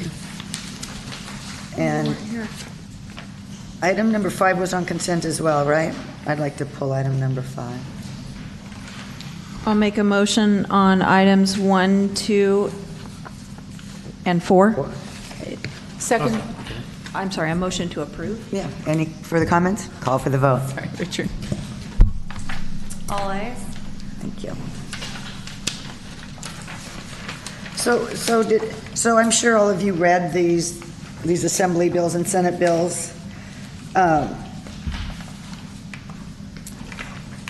So on number 3, A, B, the support, according to CCCA, this bill expands the Department of Healthcare Services oversight of alcohol and drug abuse treatment by requiring facilities to conduct all treatment at the specific licensed physical location and expands penalties for violation and repeat offenses. I have no idea what that means. Did you read the bill? What? Did you read it? Just that.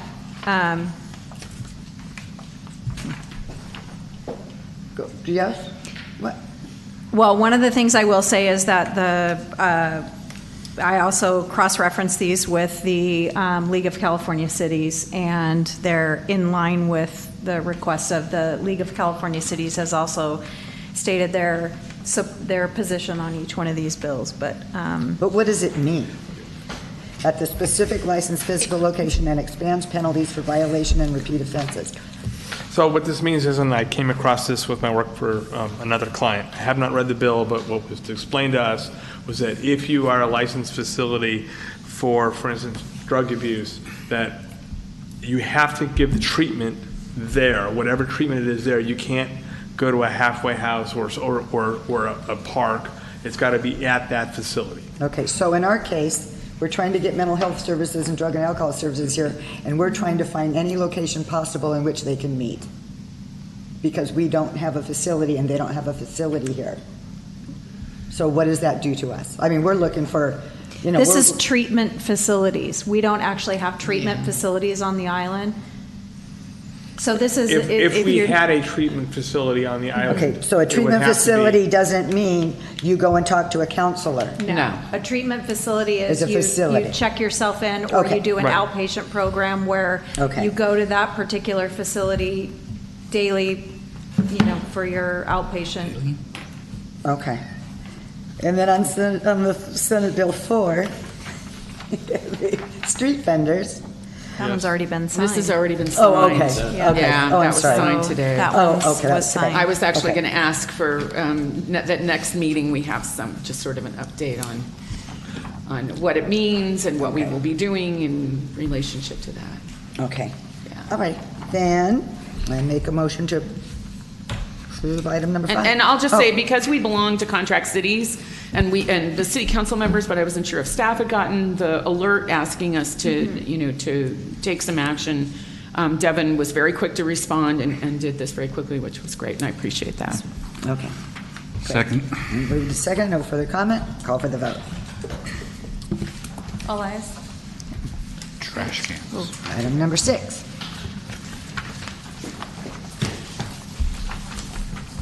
I believe Jordan Monroe and Bob Greenlaw are going to present this on our new trash can and recycling receptacles. Great. It's just the same as this. Oh, no.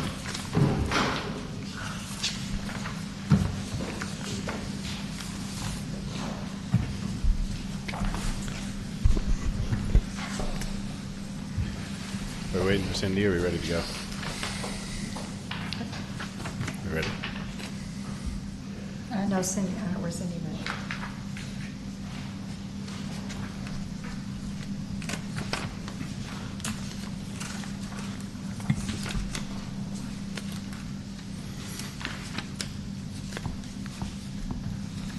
Ooh.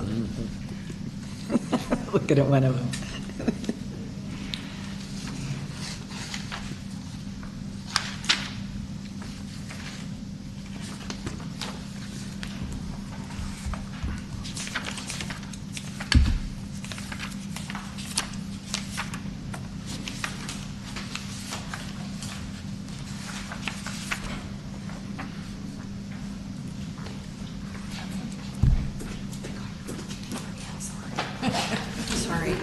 Sorry, I can't concentrate. So Jordan Monroe, Senior Administrative Assistant for the Department of Public Works. We are here to talk about turning trash cans into recycle bins. As you're aware, we got the Cal Recycle grant for $147,000 to replace or establish new recycle bins throughout downtown. We put in for the grant for about 110 bins, which would replace a one-for-one along from Abalone Point out to the casino, all along the harbor front. And so we own about 141 trash cans that we have serviced throughout our public spaces. And we have about 22 different styles currently. So that's what we're trying to address. Additionally, the grant specifically is trying to increase beverage container recycling by providing recycling bins. We only have 27 recycling specific bins. However, they aren't partnered with a trash bin, so they de facto become trash and recycling like most of our other bins. So that's what we're trying to address. Here's a cross-section sampling of the different types that we've gotten throughout the many different years whenever funding or bins become available. So we did have a community workshop to review our needs for trash bins. A couple of the main key features that were identified, branding and design consistency. Design mitigates the bird issues, which also is mitigated by the Falcon contract that we have. Significantly impacts that, but we'd also want to keep that in mind. Weather-resistant materials, not only to just the elements and being outside, but of course we're right next to the salt water. Ease of use for the public, so limiting touching, ease of maintenance, contractor ease of use. Recycling bins should be clearly identified, rain resistant. The aesthetics should complement Catalina and Avalon. And one of the other features that was discussed was having a dog and cigarette waste aspects to it. So we looked at a bunch of different options. Some of the ones are kind of standalone units like this. It does have distinctiveness to it. It has some aesthetic, but ultimately we didn't like this because it's the metal, which we've had concerns over rust even when they are powder coated. Their two-sided looks aren't exactly appealing, and you can't really customize these types of bins. There are some branding availabilities, but it didn't quite fit what we wanted to look for, and they were a little bit expensive. That's a price per each. One of the other options that we looked at then was kind of these double-sided units. This would be allowed under the grant funding because we would say this is a recycling unit that comes together. So we modify our budget with them. These do provide the distinctive differences between trash and recycling. There's some potential for modifications to the design of these to meet our aesthetics, and they're made of recycled weather-resistant materials.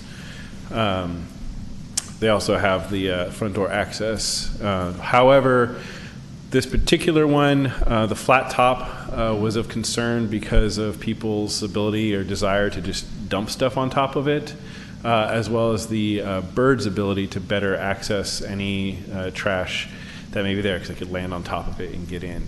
And Jordan, do all of these hold the same amount of trash roughly? There's a range, usually between 33 and 50 gallons per side, or a combination thereof that gets you the full capacity. Most of the bins that we have around town are 33 gallons. So if we have one side that's 33 and we put 230 together, we've doubled the volume capacity in the area. So in any instance, we feel pretty good about the volume capacity, because we'll always be increasing compared to what the one is there. Whether we're getting a double bin, whether we're just adding recycling to the But this trash. looks smaller to me. This looked like a 33, is that? Yes, this Okay. one is a 33 bin. These particular ones have a range from 12 to 55 gallons. So we would get one that would be sized to our But the price that you price that we have there got is for a 33? is for, I'd have to go back and check my notes. The quote that I've got in front of me doesn't call out the exact sizing. But yes, it's in that range. Okay. On one of them, we looked at their 26 gallon per side. So a little bit smaller, but still enough when you put the two together and you're separating the trash and recycling. We think it's good. Part of the concern is when you get bigger is they just become bigger units, which have that aesthetic impact into the community. But that is something that we can consider if we feel like we do need to go a little bit bigger. We can do that. But this was one of the options that we kind of ended up coming up to because it did check off all of the points that were desired from the community workshop, and namely that domed roof prevented or at least dissuaded people from using it as a storage, as well as helped minimize the bird's ability to land on it and use it, and it gave a little bit of an overhang for that need as well. We felt that the open design of it for throwing things away is more desirable because that was one of the features that nobody wanted was the push door anymore. You just take your old nacho and just shove it on there, and that's where the real big mess came from. Looks like it could take the pizza box too. It could take the pizza box. Yeah. So we think, so most likely we shouldn't have too many problems with that. And there's no flip in the door, in the trash side? No, they're both just open. They're both open, oh yeah, okay. The trim and doors can be modified, and we can also do custom logo graphics on the front paneling to make sure our branding is consistent throughout town and provide some distinctive aspect to it. They are made of recycled plastic. They did modify the quote from when we originally put this presentation together down to about $1,500 per bin. So when you're ordering that many, it's significant. But it still keeps us kind of within budget. And there's a 4 to 10 week delivery depending on if we're going to really customize the bins. So you can kind of see them laid out next to each other, some of the different options. This is our really awesome job of photoshopping in looks good. The exampling of our ability to do a 4-color customization. The idea for it was actually we could use this tile inspiration and make the recycling logo fit within the colors of one of those tiles. The concern, of course, there is it has to still be incredibly obvious that it's a recycling symbol, not just some beautiful swirly whirlies. Yes. So that's that $1,500, $1,700 for the two together. For the two together, so in that sense, it's kind of a good deal because we had originally budgeted $1,100 per individual unit, and if we went that route, like if we're going to go for, you can see the top single bins, you're looking at possibly exceeding that budget, not just in terms of what we need to get for the recycling side, but if the city wanted to match and get the trash side, you're having to double that. Right. With something like these units at $1,500, most of it's covered by the grant. Then any money that the city wanted to put into place of the trash side would just be that delta. So it's kind of a win-win for us in that sense.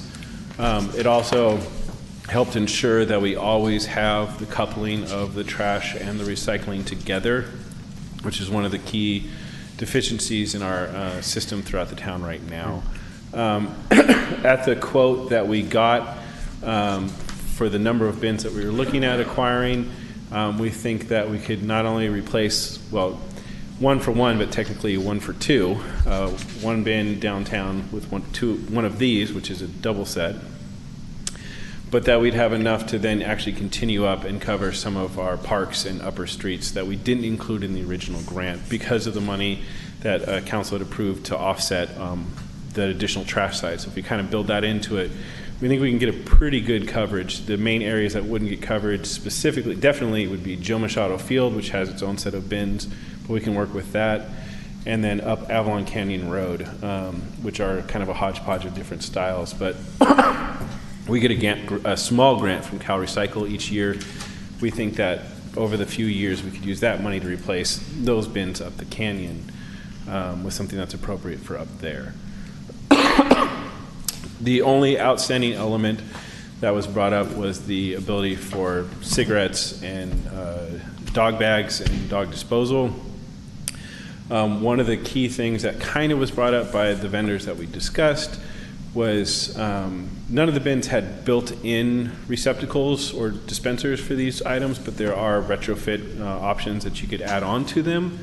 However, One of the concerns with adding a cigarette receptacle on a bin is it encourages people to possibly put their cigarette on the bin as opposed to just putting it in the receptacle. Right. Additionally, either way, we wouldn't deploy that on all of the bins because there's some areas where smoking isn't allowed, so you wouldn't want to have a bin in an area where there's no smoking and have cigarette receptacle. That would be mixed signals. Same thing with doggy bags. We wouldn't have the doggy bags along Front Street because there's not supposed to be dogs there. That would be mixed signals. But same issue. They did said you don't really always want to mix those two things together. If you provide other solutions nearby that give people that access, they don't put out the cigarettes on the bins. They've got a place to put it nearby. So we did price out some of the outpost cigarette receptacles and waste stations for doggy bags as part of this overall kind of proposal. We priced them based on on a specific model, but there is some wiggle room, of course, if we had different aesthetic designs for those ideas as well.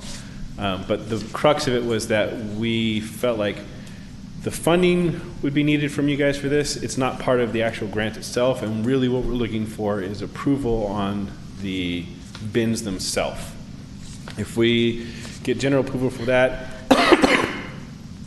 what we can do is move forward in all of the other elements, expanding upon the branding and the other educational material, expanding upon the cigarette receptacles and the trash doggy bag bins, any of the other elements that we wanted to discuss. We can add those to this and work with it as long as we have the bins to work with from the beginning. So that's kind of the critical part. If we agree upon that, we can move forward with all the other parts. If we don't, we can go back and look at other bin options. Hopefully we don't have to go. In this pest waste, isn't this identical to what's in Kids Park across the street now? Yeah, pretty much. Yeah. There's a few style variations, but it's essentially the same thing. So kind of keeping with that consistency throughout town of what we already have. So who empties the pet waste one of my questions.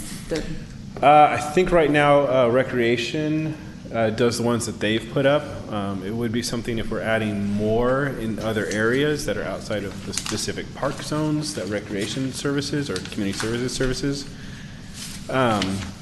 We would talk to our contractor to see if that's what we would roll into his needs. But yeah, that's what we try to do. We actually did a drive around with the Island Company to identify, is this your bin, is this our bin? And we kind of came up with a consensus on the map. And one of the elements that we tie into this system is for all of these bins, we'll be creating unique identification numbers for them so we know which bin number it is, so we can keep track of them as well as identify maintenance logs and history of them in case there's damages or repairs needed. That's great. And then also a little noter that's like serviced by the City of Avalon, so in the future we can remember, oh yeah, that's definitely one of our bins. If the Island Company or someone else wants to get in on buying the same style, because these are off-the-shelf available bins. So I have a question. Now we've just increased Eddie's contract, so he's now having to empty 220 trash cans instead of 110. Right? He's going to have to take 2 liners out of each of those trash cans. So I don't know if that's what he's bargained for, to do 220 trash cans. So that would be a concern. And if we have 110 just single-use ones, do we really need 110 double-use ones if they're going to be recyclable and compost? Yeah, there's two questions and there's 2 parts to the second question. Okay. I'll get to the 2 parts of the second question. In terms of coverage, there's 2 things that you look for coverage with the trash can. It's spatial coverage and volume coverage. Yes. So it's the amount of space between your bins that you have so people can get to them, and then how much volume do you have to be able to provide the needs of those. That is absolutely an element that we'll dig into a little bit better kind of as we deploy them. We intend to kind of do a 1-for-1, but there's some areas where you already have like 4 together, where if we put a 1-to-1 for those 4, that doesn't make sense. So when we kind of deploy them, we'll have some shuffling around and making sense of our spatial coverage and our volume coverage, and there may be modifications to how they are. Right. The good news is, even if we decide we don't need that many along the harbor front, we take those extra bins, and we start coming up the canyon, and that's what I was saying, tackling Sure. the parks and the other areas that we didn't include in the original evaluation for the grant. Yeah. That gives us that flexibility to continue that branding Right. and using these bins in these Sure. areas that will still have the existing styles for right now. Again, though now he's emptying 220 trash cans instead of 110. 100 and, he does 110 or 140? I believe we currently counted 140. 140. Well, 140, okay, still. Yeah. So that, and so Right, that's, so we currently counted 141. Our contract, I believe, has him up to 200 identified locations. And additionally, I don't know the details and specifics on if we clarify between 2 bags, 1 bin, 1 bin, 2, one Right. for one, those kind of details. And we also think. thank you. That was- I'm sorry, I'm getting over a cold. I've got these dang kids that keep bringing us home. So we'd have to discuss that and kind of review the details of that. We did have a discussion with Mr. Vega prior to the contract signing, and during our negotiations, we very much acknowledged the fact that we were replacing them, and they would be, and he was all for having 2 together ones I that bet. recyclable. Now, you just said compost, Mayor, and I Well, want to it say says that- it on the- Yeah, just I want to make sure that You're right. there wouldn't be a compost one. Right, It's just yeah. trash. Yeah. But Well, and- also sorry to interrupt you, but also in his contract is that he maintains the trash cans, which they're in just such dire straits right now that this is actually, I think a contract amendment would come back to us anyway, just to clarify what we have out there, but there wouldn't be nearly as much maintenance. And easier to clean, I'm sure. So that's absolutely one of the elements that we tried to evaluate Yes. with the contract, was to make sure that he's getting his fair share for his due diligence on things. Right. Okay. So we don't want to take advantage of his willingness to help maintain trash cans that's outside of his scope of his contract. With something like this, we think the maintenance is largely going to be reduced down to just kind of cleaning and pressure washing as needed versus repair and fixing like are the current bins that we have. Totally get it. Because there's no moving parts, right? Right. Well, I mean, there's just Well, one the swinging swing- door. the swing door. But that's it. That's the only thing. And he's the only one who's going to service that because he's the only one opening it to Right. get inside of it. So we think that maintenance impact will be much lower. Additionally, because the volume will be spread out between the 2 bins, we'd expect his service frequency will actually go down. So he won't have to be running around because one individual bin won't fill up as much Right. because it's spread out amongst the 2, and we'll still have kind of good Yeah, I get coverage it. in the areas. Yeah. So it should kind of balance out in the sense that he's not having to paint the Golden Gate Bridge and start all over as soon as he Right. gets to the end. I know. He should have a little bit more flexibility. Okay. Well, then- But we will be monitoring that and Right. evaluating that kind of with him Yeah. as we're going along. So with regard to the 2 big bellies that are currently out there, are they at their optimum location? They're in great locations. They definitely can be moved. One of the things we're waiting to hear on about moving them would be if the harbor got their grant. I haven't heard if they got their Big Belly grant. Because the Big Bellies will be more successful when they're together, because part of the function is to let you know when they're full. But Right. if they're spread out and amongst a bunch of other bins, whenever they're full, I'm still going to service it when I go by. Right, So in that yeah. sense, they're not in their optimal location. So we have the flexibility to move them around as well. There is room for is there room for them on the pier? Are they too big for the pier? We haven't looked at that specifically. It's possible they could go on the pier. Their obstruction of the view would be more of the concern. I think there's space to put them on the pier. Right. It's just that they're kind of a larger footprint. Right. But we could. 'Cause there's a lot of evaluate that. trash generated on that pier, and then the fish and the nasty stuff. And We have different impacts for the pier specifically. Is the boaters coming in with their boat trash as well as Right. the fishing trash beyond That's just right. your kind of foot traffic Yeah, that's trash. right. So you've got a mix of needs in that area. So Right. the bins that are there for the boats, that's part of a whole other kind of larger Okay. discussion, evaluation need that's beyond the scope of like. because these And is that what the harbor application specifically addresses? I don't think it specifically addresses that. I think it was just an ability to add these extra units as part of a larger grant with a bunch of other people. And so they will definitely be successful in the area in which we deploy them, whether that's like out all at the mold and the whole mold is covered, or however we kind of bunch those together. That could be something that we'll have to see. Okay. I personally like them. Yeah, no, I was going to say I agree. I think the design that you picked and the functionality in terms of not having people stick stuff on the top and the color and, in terms of the Big Belly, my thing is, we seem to be finally moving towards some aesthetic that's consistent. So Right. I would prefer to see those in some distinct area Right. and not ruin. And the only thing I was going to say in terms of placement, Jordan, is if we can get a couple along Pebbly Beach included. So did I hear you right that they had dropped their quote from $1,794 to $1,500? Yes. Yeah, 1570. 1570, which is about $32,000 extra money, or 20 yeah, instead of 20 bins essentially, right? So instead of 1790, or 1,794, we. Yeah. And I'm assuming Yes. that price is you order them all at once, not that we do it and get them, put them out, then decide we want to get more. Yeah. Yeah. We can do that, and we can roll things out, do a test if we wanted to, but. Do we have money in there for dump fees for all these other ones? I think we should reach out to North Carolina and South Carolina. They're going to be needing all sorts of things, and trash cans. I mean, they work. They could be they could be shipped. I think rather than trash them, trash the trash cans. Okay, but we can discuss that. I guess there's just another it's time. money either way. It's either dump fees or ship fees. Right. Yeah. Right. Yeah. So that was my only comment. I do like it.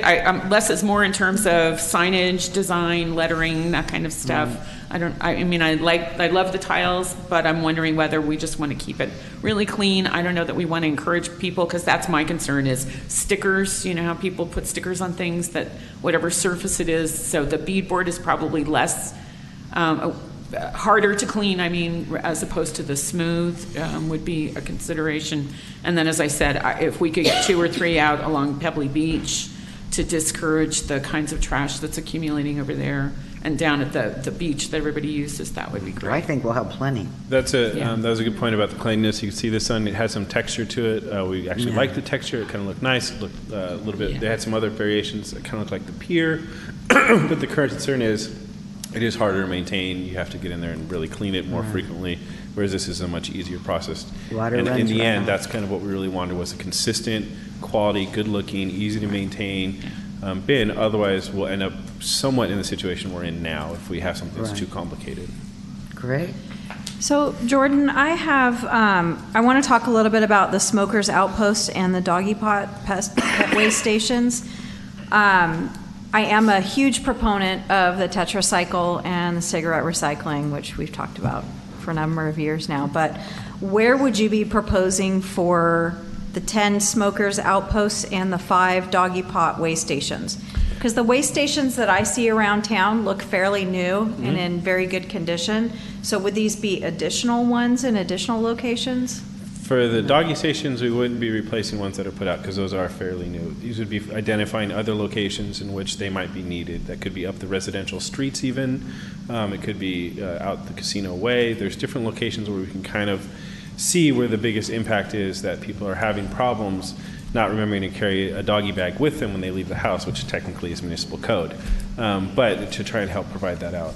The smoking bins, what we're considering is replacing like the open ashtrays that you see around town. So we take those away, replace these for those, and then any other locations like coming in from the mall or where people are smoking and cigarette butts accumulate on our sidewalk and smoke rooms allowed, we'd want to put these in to try and help manage that waste on our sidewalks and our streets. And help people understand these are areas that you can smoke versus like areas where you can't. Right. So we don't have them all completely defined, but that's kind of the idea of it. And we wanted to bring it up because it had been specifically brought up in our initial proposal of this whole program. I would say if you had concerns about that, approving the bins themselves would be more important. If we want to discuss these later or that part of the budget later, we'd be happy to reevaluate that more specifically. But trying to tackle the trash bins themselves, get that approval so we can move forward with that and fulfill our contract with Cal Recycle and get that implemented and rolled out, and really start the rest of the program with that, the educational outreach. That's kind of the main part that we really want to tackle, but we just wanted to present, here's kind of our total program that we're looking at the moment. Graphics design is included in the grant funding, and because we didn't go for designing our own, we have a little bit of extra money in that pot that we have to go to Cal Recycle and say, can we use this money for whether it's a few more bins or whether it's for more education. We have to get their approval for that. But that's not a problem. They said they're happy to modify our budget. We just tell them what we need. Okay. And you were saying then that the Smokers Outpost cigarettes and the dog park, that is not part of recycling? That's not part of the recycle money. But it is recycling. Ultimately, for us, it would be good. Yes, it'd be reducing pollution, and if we but it's not for this grant. Utilize TerraCycle or something like that to be diverting from our landfill. But part of the but we grant have funding, 100,000 unfettered funds that the city council allocated, right? So. Yeah, so that's essentially what we're kind of looking to get approval from. How do you want us to use that money? Because instead of having, because the purpose of that was instead of having to match the $1,100 for recycling with trash, we found something that you only need a couple extra $100. Right. You got all this extra money that if you want to continue to expand the program, we can do that. That's what we're trying to present. Great. So the only other thing I was going to suggest, because I think in the long run, the city really is going to need to move to a total green waste. Everybody's going to have to do better and participate more. The city of Santa Monica developed a phone app that allows you to quickly determine if something is recyclable or not. And I don't know whether that's widely available. If it is, I think that if we start incorporating that in whatever kinds of recycling materials we put out, even including the link on the cans, I think would be a great idea. I wholeheartedly agree, and I think the sustainability group that the Conservancy has started and put together, I think that's kind of one of the things that personally I hope we tackle with that group and help kind of come up with that information. And that is branding information that we could provide on this, and that's one of the reasons why we didn't include all of the educational branding in this presentation, because we felt like we could add that to this. And there are optional signs that are you can add to it. We could custom our own poster banners that we can put on the sides or even below as space needed for educational material, or also like we've talked about using it as banner space that we could sell, sponsored by, or this upcoming events, just like the banners on Front Street. But again, that's a discussion for a later date in terms of how we utilize those. But the educational material absolutely is really, that's one of the most critical parts, and that's a huge thing beyond just this trash and recycling here, because we could really grow it to impact the entire community, our orange bag program, educate people on that a little bit better. And that's a much bigger discussion that I absolutely think we need to have. And this hopefully is kind of the start of that. Great. Okay, council, what's your pleasure? Go for it. I'll make a motion to approve an expenditure not to exceed $235,000 to purchase new trash and recycling receptacles. And option 3 is the one. And option 3 for the Amherst, is that the right? Yeah. Second. And is there an agreement that the brown was the best choice? Yes. Yeah, okay. Yeah. Great. Thank you. Any further, community, any comments? Sound good? Yeah. All right. Call for the vote. All ayes. Great. Yay. This is a big. That's good. That was a lot of work. Good job. It is, thank you, and a huge thanks to Devin Thompson. She did a Okay. lot of the work on the research on the bins themselves. Okay, too. it's a team effort. Thank you. Okay, item number 7, residential inspection program.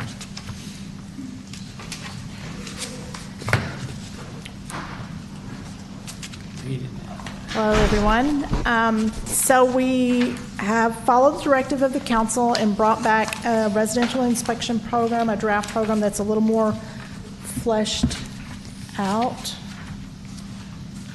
Okay, let's see. There we go. So I promised Steve that I would not put his picture on this,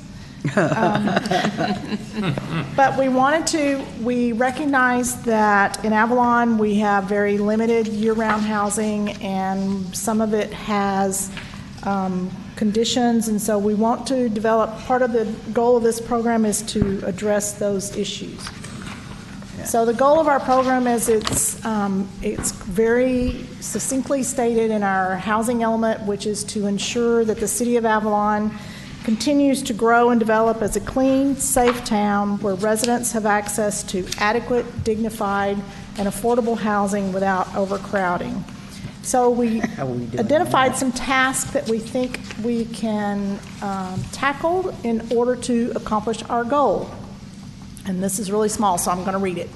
One is to educate the public about the landlord responsibilities and the tenant rights. There's a lot of people who don't understand what they are allowed to expect from their landlord or what their rights are to safe and healthy housing. The other goal, the second task, is to identify all of our year-round housing units. We're first thought is to utilize our subsidy database, because the idea is that everyone who gets a subsidy card is a year-round resident. Some of those people are homeowners, but most of the others will be tenants, and to cross-reference that with our business license database. So hopefully we can get a handle on exactly where all of our year-round rental properties are. Then the next would be to establish which ones require inspections. So a lot of cities exempt properties that have been remodeled and rehabbed within the last 5 years, or if they were built within the last 5 years.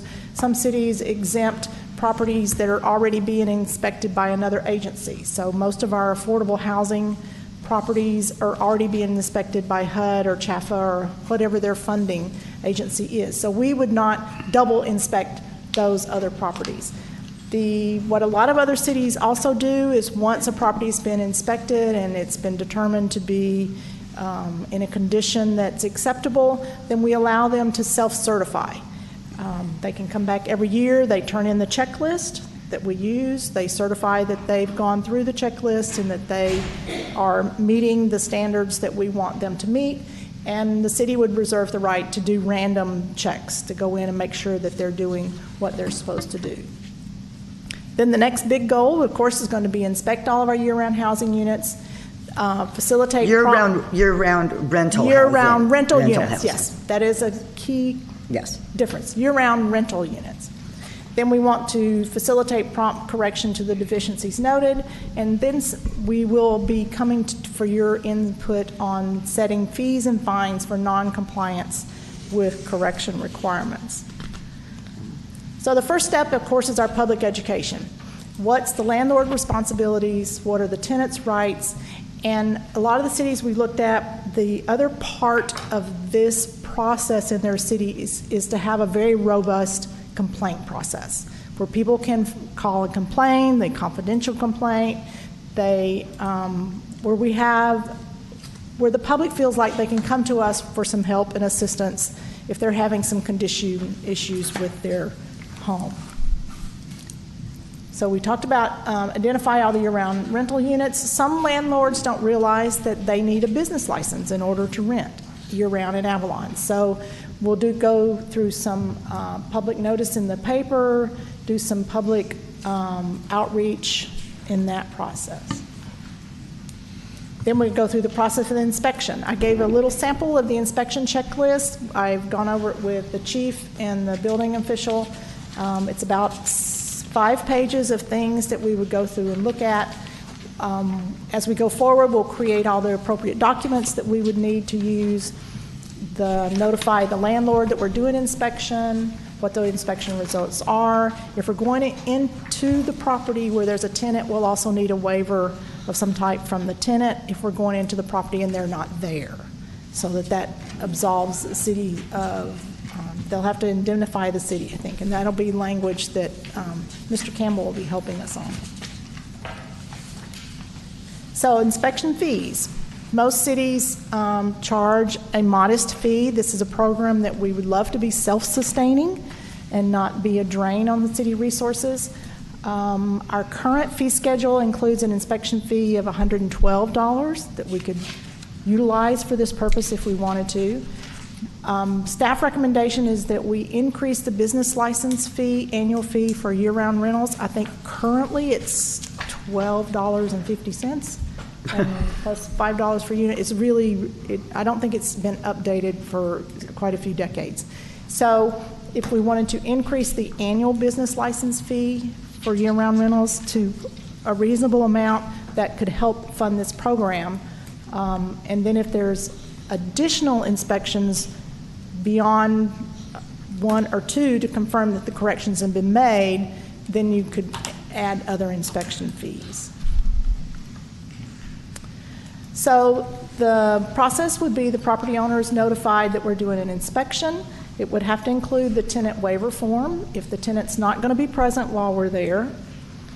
And based on other cities, these take about 45 minutes. I just want to make it clear that the purpose of this is not to go out and force people to bring their property up to the current building code. Right. The city that's not what we're looking for.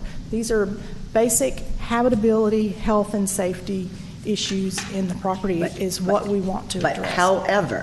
However, if you do and you see something that's crazy, I don't know what it would be, of course, then it would be the response, then we could follow up. I mean, well, I think that's a topic, yes. Okay. I think and we discussed that today, and the example that Steve used in our conversation today was you go into a home and there's a stairwell. Right. Well, the current code has the rise and the run, and the treads are supposed to be a certain size. But that has changed down through the years. So just because the stairwell may not meet current building code, it doesn't necessarily mean that it's unsafe. If it met the code at one time, then we're not going to require that they rebuild the stairwell. As long as the treads are solid, the handrail is solid, right, and it looks to be in good repair.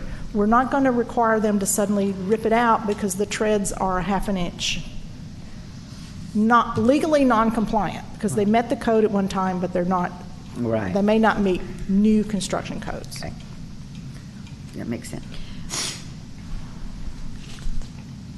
So I threw in a little example of the checklist. The self-certification protocol was once after the project has been successfully inspected, and if they needed to make corrections, they've made corrections in the appropriate manner, then going forward they would be allowed to self-certify, and then the city would just do random checks to make sure everyone's playing correctly the way they're supposed to. So then we conduct the inspections. See, we talked about the ones that would be exempt, the ones that have been remodeled or are in other properties. Enforcement, we'd notify the owner of the corrections. We'd notify them what timeline we decide is reasonable for them to make the corrections. We'd also put the tenant on notice that these are corrections that we're asking the owner to make, and then we would have to re-inspect to confirm that the corrections are completed. Amanda? Ma'am. On the on the units that are already inspected by another agency, are those, the insides of those units are inspected as well as the outside and the grounds, right? Okay. Unless it's changed. When I lived at Tremont, which has been about 10 years ago, they would come around once or twice a year and they would go through the units and they would look at the refrigerators and they would look at the flooring and they would look at the hot water heaters. And so, yes, they actually do internal inspections. There was a little problem with Eucalyptus Hill, though. Right? So I don't, anyway. Okay. Cheryl fell through the... So this was, this was just my proposal using existing fee schedule on how we could increase the business license, or if we wanted to have non-compliance fines. The $213 is something that's already on our fee schedule for non-compliance issues with the building inspections. Ultimately, that's something that you guys would have to probably weigh in on. My thought was that we establish our list, we identify all the properties, we once we know how many properties there are, then we can better determine what the cost needs to be in order to fund the program. And then my thought was at mid-year budget review in January or February, we would then be in a position to come back and say, we think this is a more realistic amount that's not going to be a burden on the landlord, but would also help us fund the inspection program going forward. So these are suggested numbers. They're not, certainly not something we would be adopting this evening. Okay. And that's about it. I'm sure we all Any have questions for and me? comments. Go ahead. Richard, go ahead. Okay, I just, first of all, on us paying for, or hiring somebody to do that, is that the city contracting out to a private vendor to do the inspections? We could contract that out. And then would we be liable for anything at a resident, for a residency at that time? No, there's government code immunities. So it would be the person who's doing the And inspection? any contract that we would have with them anyway would require them to fully indemnify and hold us harmless. And we Right. build into the fee schedule so that there would be no cost to the city. And personally, I think that's what we should do because our building inspector is hardly here anyway. Yeah, and I know, and I've done hundreds of inspections in the city. I think it's an opportunity for somebody to have a job. It's I think in the spirit of the thing, it's great.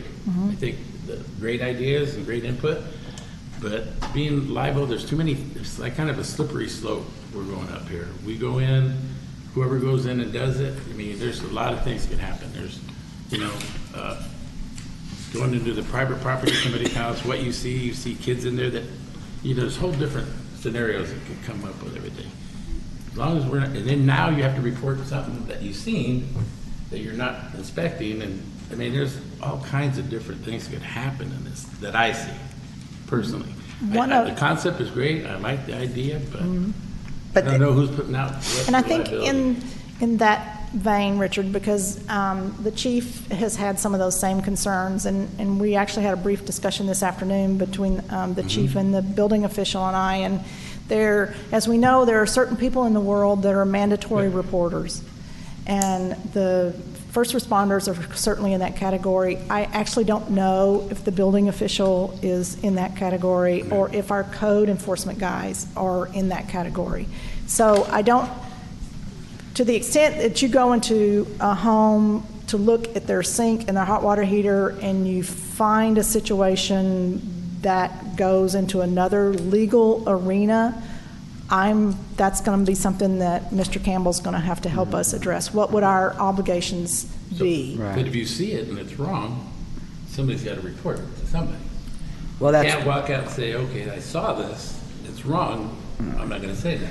Well, but also if they're making an appointment to see these places, and the majority of the time they're going to be making appointments. If I'm doing something, if I'm making meth or something, I'm going to put it away, I would think. Yeah, I mean, I'm just saying. If I knew you were coming to visit. You see something else wrong, if you see it, and you don't report it, now who's that on? Is it on the contractor? Is it on the city? I mean, there's a whole lot of can of worms, I think, with this, going along with this inspection thing. I mean, I know when we've done, back when I was working at the fire department, we'd go down to businesses, their alarm would go off, obviously there was no fire in it. They had a Knox box, we'd open the building, we wouldn't go in until we had a deputy come down and go into place with us. That was part of my routine. I wouldn't go into business because you just don't know. I mean, we see there's no fire, there's no active fire. Oh, right, We have right. a Knox box key, we gotta go in and reset the alarm. But a few times I just call the deputy, hey, we need a deputy to come down with us because we're going into somebody's business. I don't want to say, oh, my glasses are missing or this is missing, I had money on the counter. I mean, these are all things that could happen and could come up, and this is more of a residence type deal, which seems more likely to me. I don't think the city would ever go into a property that someone was not there. Either the owner's going to be there or the tenant's going to be there. I don't think it's going to be a situation where we're going to enter a property and there's no one accompanying the city representative through the property. I think the intent of the tenant waiver is if the tenant's not going to be there, but the owner may be accompanying the inspector. So, I mean, those are things. I talked to one city who said their inspectors go into homes and they are instructed, You don't touch anything. Right. You don't touch the beds. You don't touch the furniture because they have been concerned about transporting bed bugs from one property to another. So there are the more specific performance guidelines that we would have to refine on exactly how you behave during the inspection. If I could just address government code, I'm sure Pam's aware of this too. 818.6 provides a public entity is not liable for injury caused by its failure to make an inspection or by reason of making an inadequate or negligent inspection. And would that work with a subcontractor if we decided to contract out for that service? Because I don't believe we have. Yeah, the because it bandwidth covers to do- agents. And It it covers would agents cover their of the- agents? of- Okay. We would, he'd be acting as an Yeah, agent. okay. Yeah. Okay. So. Yes. Can I ask a question of the city attorney? Yes, you may. Mr. City Attorney? Yes. Our code calls the business license a tax. So if we want to mess with it, is it an election time? No, this will be a fee based upon the cost of providing the service. So we have to have a Yeah, report. it would be separate. We would. So, but then we come into a 218 issue if we're charging $112 for an inspection that takes 45 minutes. Well, we have to have no. Yeah, okay. You're going to have a resolution that's going to be backed up by what the actual cost is. Right. And that'll come to the council and you'll approve that as part of a resolution approving it. We'll also note that if the council wants to go forward with this, we're going to have to draft an ordinance to provide you with the authority to undertake this program. Now, we can use what other cities have done. So we're not reinventing the wheel, but right now you don't have the ability under your code to specifically embark upon this program. So that was kind of my concern, is that we obviously don't, I mean, rent prices are high enough in this town, and we don't want to unnecessarily burden landlords because that's going to get passed down to the tenant. So it seems to me that probably what we were thinking is not an annual fee, but you'd have some sort of inspection cycle, and the landlord would pay once during that cycle instead of every year. Right.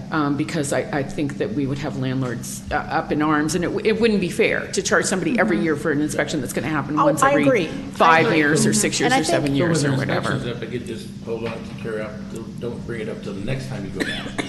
3 years later. Well, I think you could, instead of it being just use the $112 number, it's not an annual fee. We would establish their annual business license renewal fee would be something probably more than $12.50, but maybe a lot less than $112. But then you only pay the inspection fee once. Then once you get into the self-certification, you don't have, my thought would not be you have to pay that over and over again. Not until you're It would be a one-time re-inspected. registration, right. Or if you come up every 5 years for inspection. Right, if we set a Or a timeline. complaint. That's what I'm saying. Or, yeah. You do But the my first thought year, wasn't- And then when you come back for your reinspection 3 years later, suppose, just Right. hypothetically, then you could charge them again, not Right. on Right. and on every year. Exactly. Yeah, that wouldn't And be. I guess another question that raises is, would it be one fee per dwelling unit or one fee per property? Dwelling I unit. would think it would be one fee per dwelling unit. Okay. Because you have full whatever the fee is, it's intended to offset the cost of the inspection and the Right. enforcement for per unit. So we would need to come up with some type of nexus to support whatever that dollar amount was. Were you able to get a hourly fee for inspector? $112 Is that what it is, 112? for miscellaneous outside inspections. But some of them charge up to $250 for inspections. There are Some people of them that charge, a lot. Right, right. I mean, I personally, though, would like us to go outside to have this inspection done. And I think anybody, because if we're able to self-inspect, you don't need to be a rocket scientist to be able to go into somebody's house and inspect. It's almost, and I can provide you the complete proposed checklist. Right. It's almost all visual. Yes. It's, when you flush the Right. toilet, does it leak? Does the kitchen Right. sink leak? Does the hot water heater look like it's functioning? Is it strapped down the way it's supposed to be? Or the smoke Exactly. detectors where they're supposed to be? It's all It's buried into the thing. Right. I'm sorry. mostly visual. You don't, Right. yeah. Okay. Right. And it's those kind of habitability and safety things, not do they have screens on the windows? I mean, there's certain things. Well, that is in some of them. Well, it is in some of them, but I But want to make here- sure no, that not this is here. Avalon tailored. Right, but if you're And on I the think- third or fourth floor of a building, you should have, screens or some sort of, at least. They probably are with. Well, I think Maybe not on the flats, but. The goal for the screens is to keep critters out of your Yeah, house. it's not So, for safety. Yeah.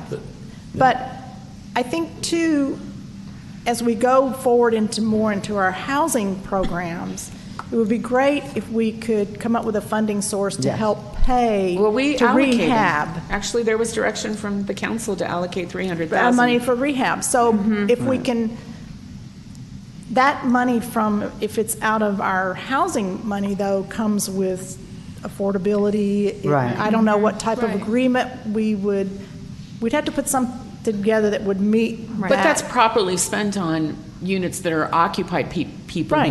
who meet Yeah. the Right. the affordability. Right. And I would presume that somebody who's collecting, where you have people who are making less money, that you're collecting less rent, and so you are in more need of assistance than some other places. So Yeah, so that maybe developing those two programs at the same time, so that we're not starting to impose correction requirements and without some mechanism to help some people fund those corrections. Right. And so the timing on this, business licenses are supposed to be purchased in January? They renew in January, so my hope was to get everybody registered through the business license renewal process. Right. So sometime between now and January, we want to pin down what an amount, if we want to change the amount of the annual business license renewal. And then we start. But if we have an outside party. I think we're going to have to be careful. I don't A think you can business incorporate it license, as that's more like a tax. Yes. Yeah. So Well, again, The inspection fee is. It'll be an inspection An fee. inspection fee. Because in the municipal code, there's a business license annual renewal fee, and there's a business license tax. There's two different things in the municipal code. well, once again, I am concerned. And we can't, I'm sorry, go ahead. No, I'm just concerned about actually being able to get the work done with the staffing we have. I think it's impossible to do anything timely. Oh, I agree. So however we figure it, that 112 might not be adequate if we're going out and somebody says, well, I'm going to charge 150 because that's my time and whatever. I mean, we can put minimums or maximums or You whatever. could always do an RFP, No. hire an inspector, and then after you do that, base the fee on that plus an administrative cost. Well, of- I think before we Exactly. do that, because Right. you do have a sense of how much the other cities allocate for each unit, is to kind of take a step back and figure out, because when you're doing notices and you're calendaring things and all this stuff, there's a lot of time involved that's not actually the inspection time. Right. Exactly. And I think realistically, you're probably going to get 100 units done or 150 units done each year, so that you are almost on a 10-year cycle. I Well, just- if you hire somebody, this is their job full-time to do that, Right. they're going to hustle it. And if it's a business that has two people working for them, I mean, Yeah, but we're not going to, so this is my concern. We are Okay. not setting up a program where somebody's going to inspect 1,000 units every year. Oh, no, no, no, That's not not going at to all. happen. Not at- it'll- So I guess I'm just trying to envision from a business standpoint, how many inspections are we expecting? How many units Right, do we that's expect somebody to inspect each year? And from that, you can draw down how much money it's going to take to run the program each year, and then try to figure out how many dollars are needed for each unit, and is that viable? Because it's counterproductive if we're charging so much that right. people's rents are going to get increased and they can't afford it. I totally agree. So I think that, I think there's great work that you did here. I Yes. think there's more just of the business pro forma aspect that needs to be worked out. Yeah. And I'm still concerned a little bit with safety stuff, but one of the things that does concern me in the fire we had down at Clarissa Courts was a good example, because when you move into a place like that and overcrowding, which there's a lot of it going on here. And one of the concerns was, when you have a nice living room and you're living in a one-bedroom place, what's the biggest room in the house? The living room. Next thing you know, there's bunk beds in the living room. They transferred everything from the bedroom into the living room because it was bigger, and put and put dressers across the doors, so our guys are trying to break in to get in there, thinking it's just a door. We finally get in, bunk beds, doors, everything's discombobulated because of the overcrowding, and it's rampant around here.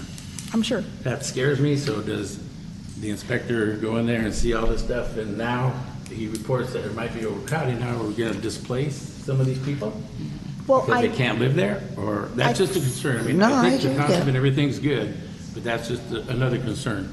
I don't see this inspection program addressing over occupancy. Right. It can address that the egress and the exits are not blocked, the windows aren't nailed shut, those type of things. The intent of this program is not to address over too many people living in a unit. Right. Ultimately, I guess you could have the philosophy, you can have a lot of people living there, but as long as the doors work and the Yeah. bathrooms are working and, as Exactly. long as the basic habitability things and safety things are in place, how many people are living there is another elephant to tackle. It's a safety issue. Definitely a safety issue. And you got one person there and you see 6 bunk beds saying. But I think, Richard, we're saying we're handling your concern. Right, I mean, I understand that, but it's there, and if you see it, do you say anything? So what I'm hearing is we need to come back with a more fleshed out pro forma. How many we realistically think we can do in a year, what we realistically, perhaps through an RFP, come up with how much it would cost us to do that many a year, and how that would translate into what the cost burden would be on the property owners. And I think a big aspect of that is going to be who's doing the clerical work. Right. Is Is that the city gonna manage the using back your of the house staff to do stuff? that, Right. or are we going to pay some? Yeah. What does that look And like? I think it would be interesting to know on various types, and I would offer up my own home, for example, to do a mock-up inspection so that you can say in a so many bedroom home, it's approximately, 60 minutes for an inspection or 15 minutes, whatever it takes. Because I think that will also determine how many can be done in a particular year. And I'd be interested to know some thoughts on whether or not this would be if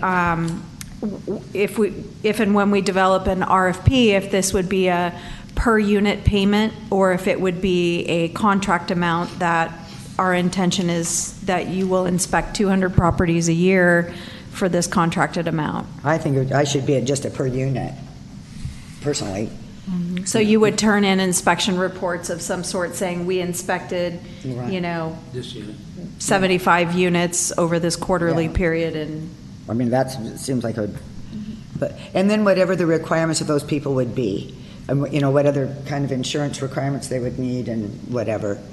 What certification? Right, and I don't think you need to be certified. Like, again, if we're making them self-serve, we're allowing people to self-certify, but do they need to be bonded, or do they need to protect the city, whatever? Right. And then another question that I had, I think I know the answer, but just to be sure, if I'm a homeowner, for example, and I'm renting a room in my home, but I'm also a current tenant in that property, I'm just renting a room. Do you follow under this? I sublet that room. Do you still fall under the rental, even though it's not a separate unit? It's your own. Does it fall under? Would it fall under this inspection program? Should. I don't know. I think it should. Well, it depends on what you want. I mean, I think you should, but a lot of those people they don't even have a business license to begin with. A lot of those single room people don't have. Well, I'll be fair and say that I asked this question a week ago, and I was not actually aware that you would need a business license to rent a room in your home. So that's, I And that learned may be one of the properties that you exempt if you choose, or if you are a homeowner that occupies the home and you're renting out a bedroom in your home, perhaps then it could either be a modified inspection just to ensure that the smoke detector's there, whatever. Right. Or you could exempt those properties. Yeah, because some people Under the assumption that the homeowner is not going to live in something that is substandard. Well, never mind. Well, it could be that basement area that got dug Agreed. out and made into a unit. Maybe the kind of. rental, maybe the inspection is thing. limited to the rental area and not to the entire property. And the other question we had too was winter rentals. So we kind of have that issue as well. And I don't have anything to suggest. It was just a question that. Good point. So that they should be included? I don't know. I mean, I'm just raising Oh, the question. absolutely. Yeah. Absolutely. But that's sort of under, aren't those properties, those rental or vacation rental homes that are rented in the summer, don't they fall under business licenses where they would sure. already be inspected? Yeah. Or businesses that they would already be inspected or They're not? not being, No, the we don't vacation rentals are not inspect. currently being inspected. We haven't We've- had the we've staff or the always just- resources to do it. Yeah, and I have to say, I mean, I live in an 8-unit. I've been there 22 years. I've never seen the county.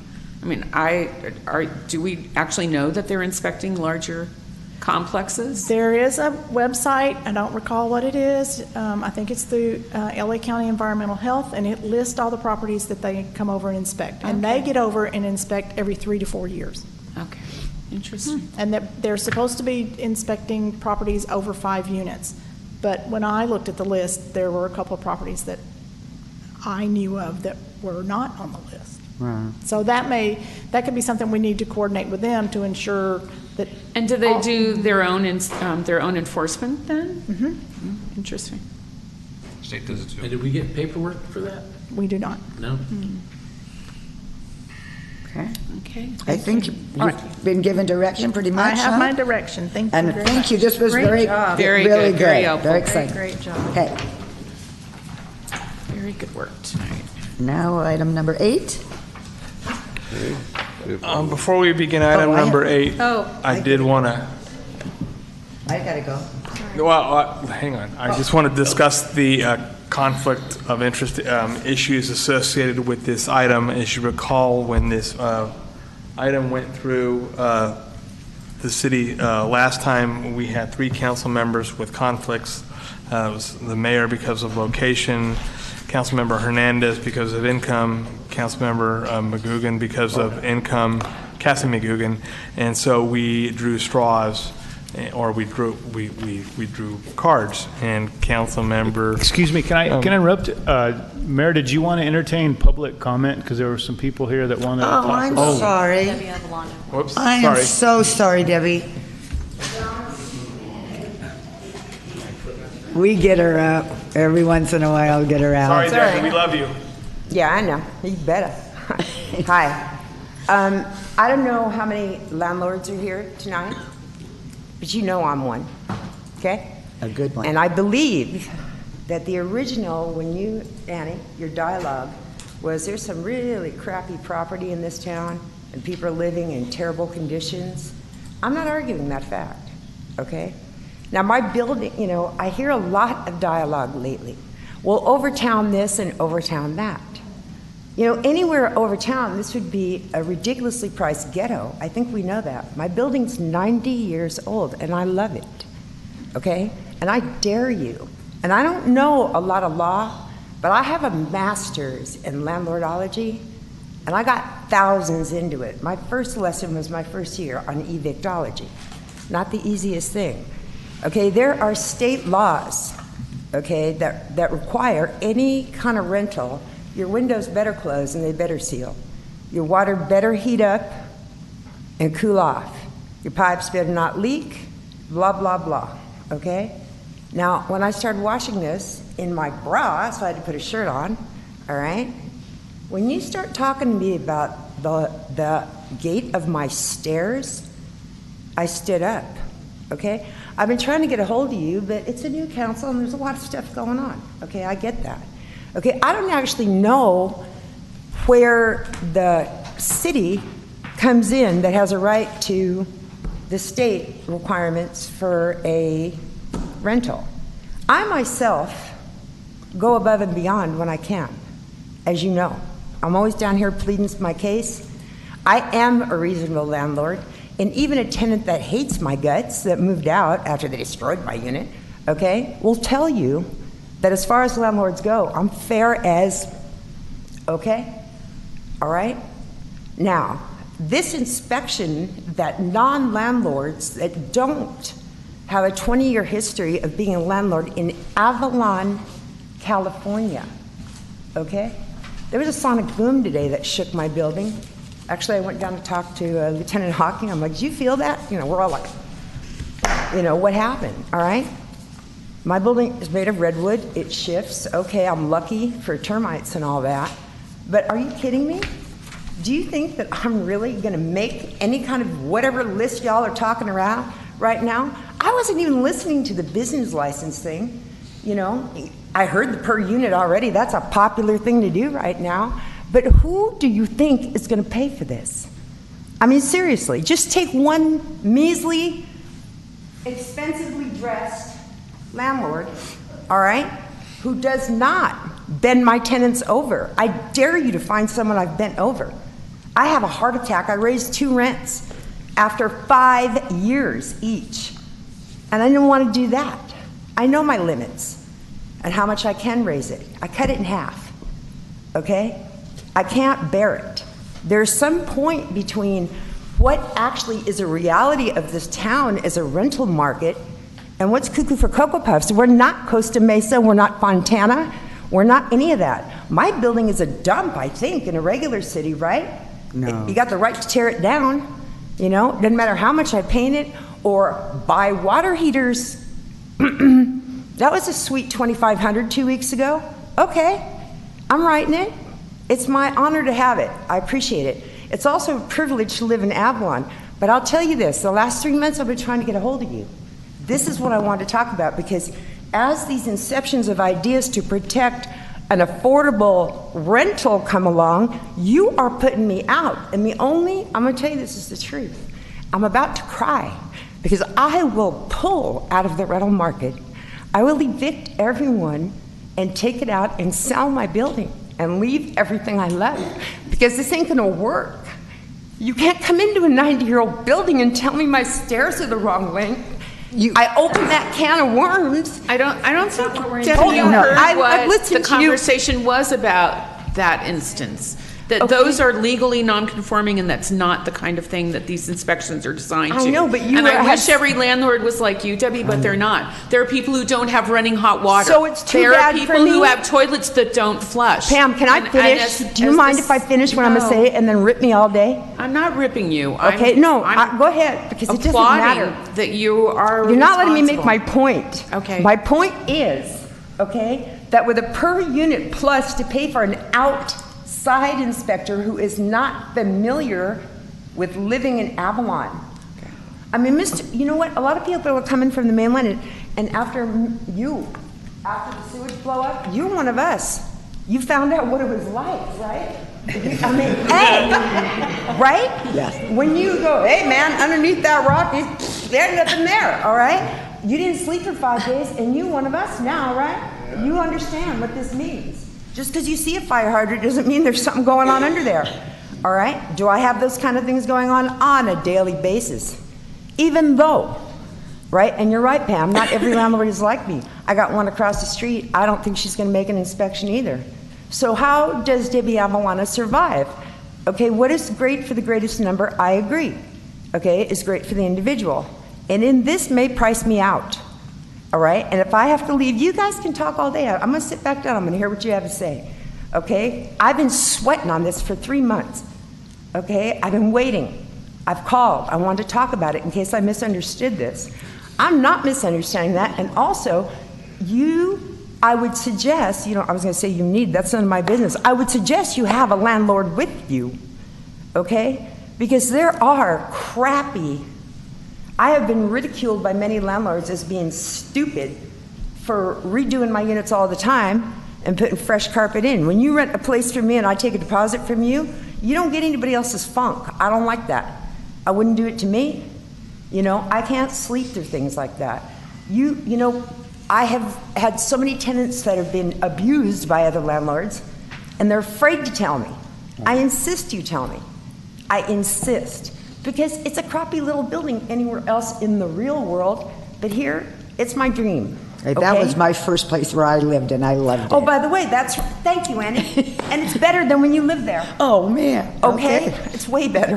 Okay. Because remember the Gilmores. Okay. Yeah. But, like that. But even then, it's nice. I don't ever have to run an ad if I don't want to. People Yeah. hit me up all day. You know what I mean? And if you're, yeah, is it old? I try to preserve the sweetness and the beauty of what's left of what was Avalon. I try, all right? But I am one of these people who need reasonable housing. Yeah. It will price me out. And I tell you, I decided a month ago that should it come to this and it prices me out, I'm going to sell.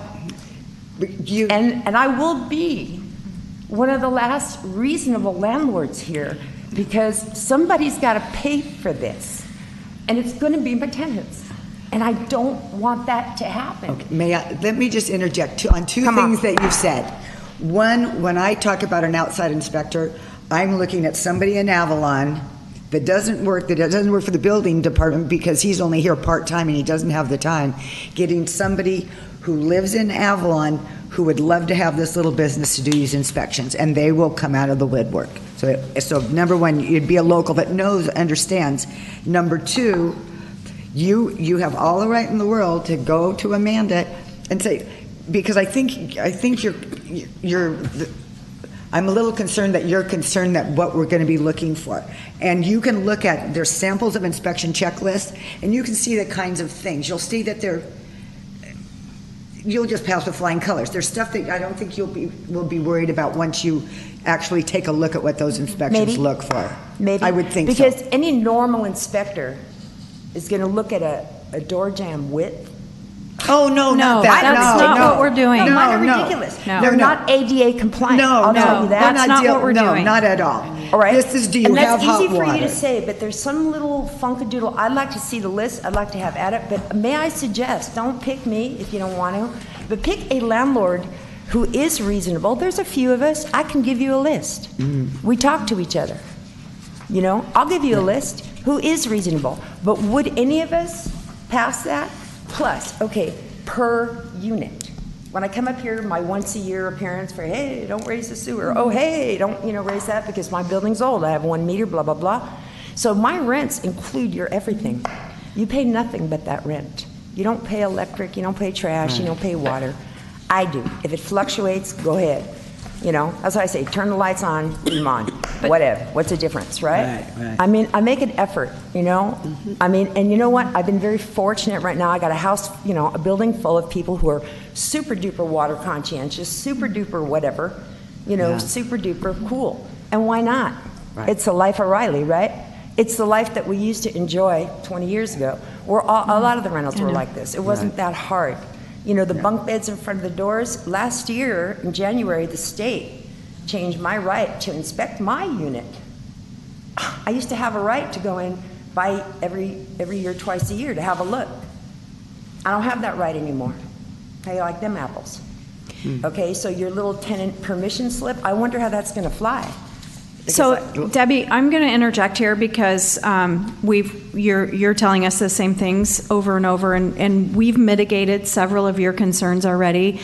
As Councilmember Albers reported, where your building codes, where your building was built, we're not going to say whether or not you're ADA compliant. We're not going in to say whether or not you have 33-inch doorways or whether or not you have the perfect slope ramp, or whether or not you have carpet versus tile flooring. We're going in to see, do you have mold on your walls? Do you have a water heater that's tied down? Do you have fire hazards? Do you have windows that are bolted shut? Do you have serious safety concerns that we have heard? At least I can speak for myself. For 4 years, this has been a topic of discussion because there are some serious concerns in this town. I agree with you. And you're not one of them, okay? But you're it not doesn't one of them. exempt me from the It doesn't exempt you, 4 times but- inspection fee that I'm going to pay. It doesn't exempt me from the because what we also just talked about was not paying that fee every year. That you pay a fee one time, $112, $150, whatever it is,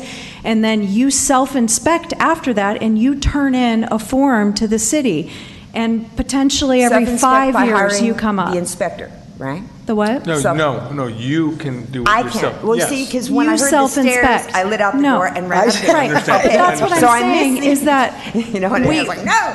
So if you come up on an inspection and you have a list of 25 major hazards, you may come up again the next year to be inspected again, but that's not you. That's not your particular units. Okay, And so and I'm going to also ask, okay, I got 2 questions, and then go ahead and say whatever. Okay, I don't know where this comes between the state requirement and the city. Can a city really do this, another inspection, without just meeting the state requirement on rentals? I'm not quite sure about that. I'll have to go look, because I read that quite often. Because, you know, you're held, if there isn't something already written about it, you're just held to that standard. And it's really low. It's just really about hot water and sealed windows. Right, and, that's what we are too. You know, it's nothing. But I just want to caution you that there's some old construction here. Yeah. I just want to caution you, we're not like other towns. Yeah. And I would highly implore you to bring on a landlord who has read everything and gets the magazines every year and reads them as the laws change for rentals. Because I actually adhere to them. And that's what else we're saying is that please work with Amanda. Please get yourself involved in this process as we're developing these standards, as we're building the checklist. Mm-hmm. You have the right to get involved. You have the right to go to the planning department and be involved in this process. Everybody in our lives have started something with an intent, and then the side effects happen, and sometimes the opposite comes out. Okay? Mm-hmm. This is what this has looked like to me for a few months, because we had an outside inspector inspect Pebbly Beach Road one time. Remember that? Okay, remember that? How long did it take for Pebbly to get back open? And that was a random inspection. I've seen it happen here. I could name a few things. All right? Well, that's a different subject for sure. I'm afraid of someone who doesn't understand what life in Avalon is like and hasn't had a week of no sleep to learn that. Yeah. You know what I mean? And that is not There's our only intent. one way to know that. I know y'all know it because you live here. Yeah. You exactly. live here. Yes. You know, and I'm afraid of the word outside inspector flew me down the street and I ran up here. No, I meant Well, outside and of I think our we've planning clarified that department. now. We clarified that, so. You know what I'm saying? So that's what I'm saying. Thanks. Thank you. Thank you.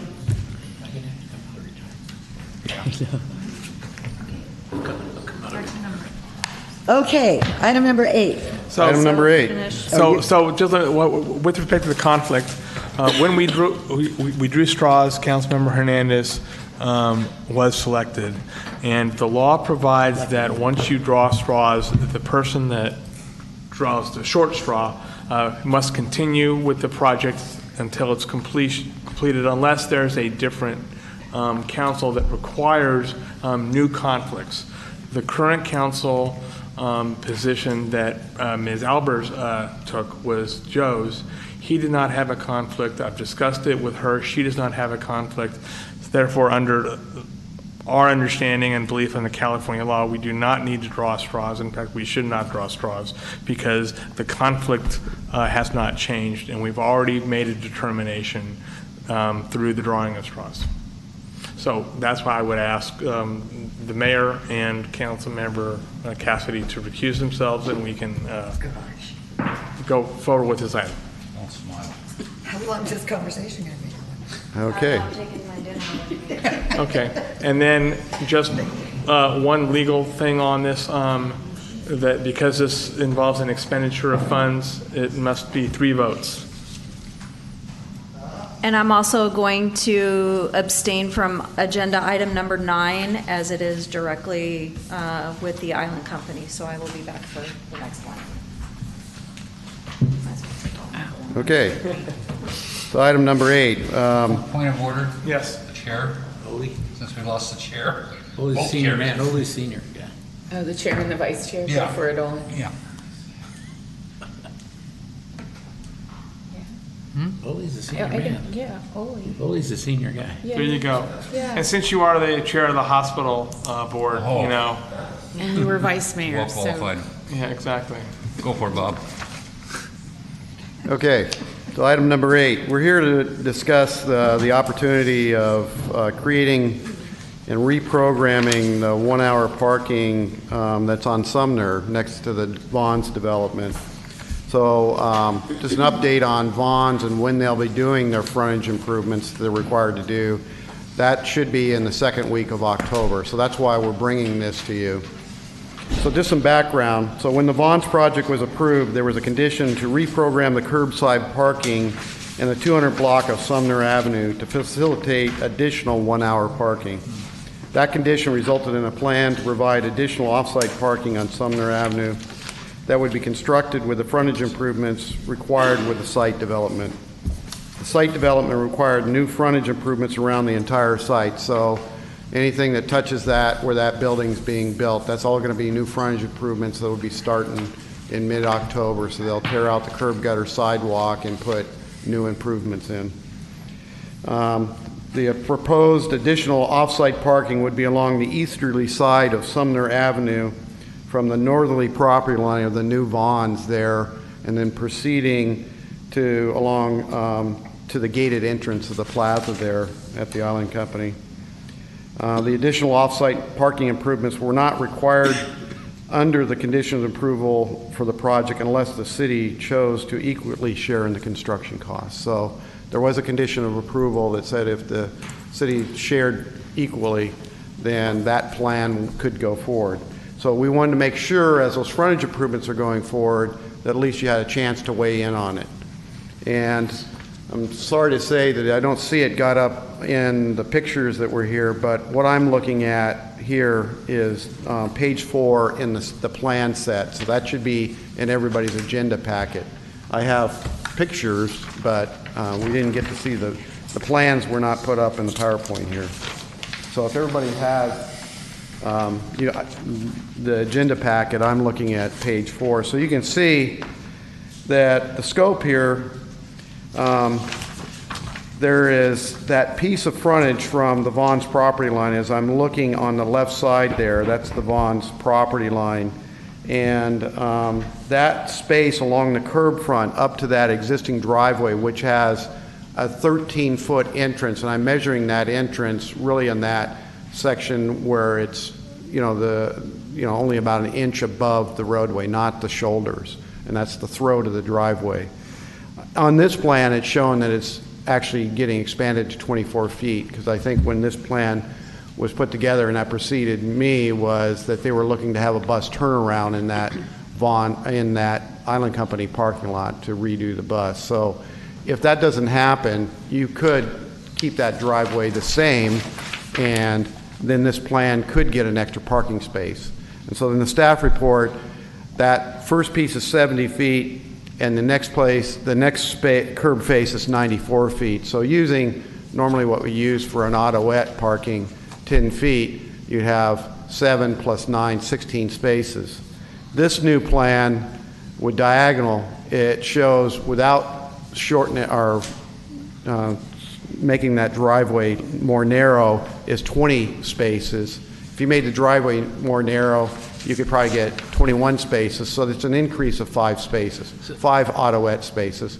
So comparable to what you see on Metropole right now across the street from the main Vons, is that, and that piece of parking there, we have 2 ADA spots, so blue curb, and then we have 12 1-hour spots. So just kind of giving a snapshot of what we have, in our main store over there. You've got 14 spots, and then you approximately have another 7 just right on the other side of the Island Company driveway. I'm looking at this plan. Is that palm tree getting removed out of there? Yes. If we shorten the driveway, is that what we're doing? We're shortening the existing driveway to and I think that from the Sumner side? Is that what I'm seeing? Council member, you could probably see, and the palm trees are grayed in the background, the trees. Yeah. And I'll get you to the page where you can best see that here. You can best see that on page 3, the one preceding that. And you can see, the areas where the parking is going to be, and then you can see where the trees are actually in the background there, and the ones they're going to remove. And, now we have the plan up. Jordan, you're great. So we're up to, so you can see the 3 trees in that middle spot there in the parkway, they're being removed. Okay, and so they're not being removed, we're saying they're being relocated. So we can relocate palm trees. And that, in the estimate that we received from the contractor, he was going to relocate that. Don't know where yet, haven't determined that, but one tree would be cut down, the Uke tree, and I can get you that. And the palm tree? Yeah. So Jordan, you're controlling? Jordan's in control. Yeah, Jordan's in control. Mine- Oh, I don't see mine either. I need to get to the Uke tree, Jordan. Okay.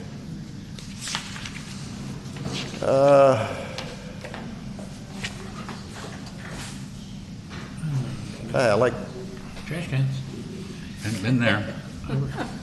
Site inspection's been there. wow. There we go. There you go. Wait. Okay, so this tree is the large tree that will remain, and that's next to the plaza parking lot, okay? It also is the one where the night herons are living in, so. Yeah. You wish not saying it's a beautiful tree, but, you know, that could be a good solution to this right now, because it is very messy for us. We have to clean the white stuff that's on the ground. So that tree will remain. It's a good picture of it. Those three trees, those palm trees, the contractor said that he can relocate those. So we'd have a choice of some location where we could put those somewhere else. Okay, but it does remove the shade there. Okay, and then this is that driveway that could be left this size and not expanded, because it was expanded because the buses were going to go in there. And then this is the tree that would be, the Uke tree to be removed that's closer to the Vaughn's property line. Is it? Okay, this is yesterday, this was the street, and this was full parking down both sides without Vaughn's being there. Realize that we're going to have 12 spots in Vaughn's parking lot, so we're going to get 12 spots there. 2 of those are ADA, so we got 10 net spots. I think 2 are full size.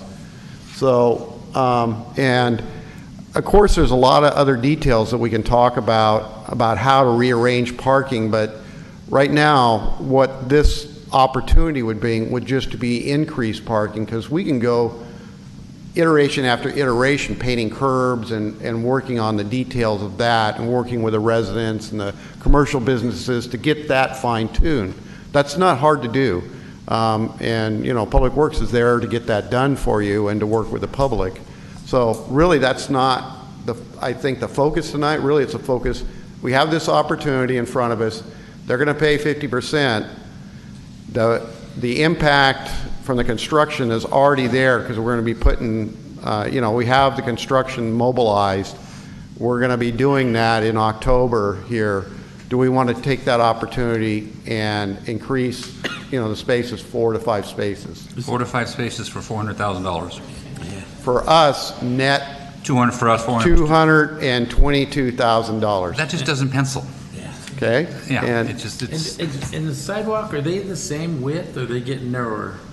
the sidewalk is going to get slightly narrower, okay? We're shrinking our sidewalk. Yeah, let's go to that page here. Yeah, I'm on this one, I think. Okay, so cross-section wise, you get a 5-foot sidewalk, okay? And of course, you probably have an 8 out there right now. So we're just going to lose 3. Yeah. And if it's going to take 3 votes to pass this, I've got a feeling there's not 3 votes out there to pass this. There isn't one vote to pass. There is not one vote to pass this. So Bob, I think we'll thank you for this. Okay. Things died. Yeah. I just want to say that only in Avalon would we approve a project and then say, as the project's getting ready to open, oh, there's not enough parking. Let's have the city pay for parking for a commercial property for this Only half project. of it. Only half. Right. Yeah. That was in the conditions. But that was a condition. It wasn't, this isn't a new thing. Yeah. This was. No. And- No, well, I went back and looked at that because there was a lot of confusion as to what the parking was being talked about. And this provision in the mitigation requirements could be as easily applied to the idea that we were going to make the 200 block of Catalina and Sumner, where people live, 1-hour parking, which was merely painting the curbs. I think was contemplated. There was not really any discussion about this particular larger project. So this was delivered with the plan set. It came with the improvement plan. So somehow, and I wasn't part of that, but, Right. and I'm not trying to not. No. I mean, but I'm just saying, it's- and so you know- I thought it was worthy, at least at some point when you have this, that you'd weigh in on and say, hey, we're interested or not. And at this point, it sounds like you're not interested. No, But at least you absolutely did the right thing, Bob. Nobody's saying that you didn't do the right thing. So then it would just go, okay, we had that discussion, and then we'll start working on, definitely there's going to probably be a discussion as we open up on painting curbs and And I'm going to getting be that done. honest that one of the other objections I have is that diagonal parking with golf carts it's a safety hazard. I can't believe that we haven't had an accident on Metropole because you can't see through the golf carts that are next to you to see whether it's safe to back out. Yeah, so that next time we do that, there is back-in parking, and I have done that in other Yeah. communities. And so then you would, as you're moving in, and then you'd be facing out and looking at the traffic, okay? So, but you got to turn it the other angle, so Yeah. we can do that. Yeah. I absolutely appreciate what you're doing. You recognize that the traffic patterns and the parking's going to be a nightmare, but I think that, I mean, for my part, the city just doesn't have this money. Yeah. Okay, thank you. Thank you, Mr. Greenwald. So on the next item, I'm going to invite the mayor back, and Councilmember Hernandez will be recusing. In fact, can you go get the mayor? Thank you. Do we have any public comment? Oh, we do. Sorry. Sorry. We're very bad about that. You're going to try and change their mind? I would just like to speak on behalf of trees that are hundreds of years old and that make for a very aesthetic block, and that they have birds in them. Yes, birds poop. That somehow doesn't bother me. For the exchange of 4 or 5 parking spots, you would actually take down. No, we wouldn't. Yeah. Oh, okay. I rest the case. But good points, Jenny. Thank you. Something else might, we wouldn't. Walkworks too.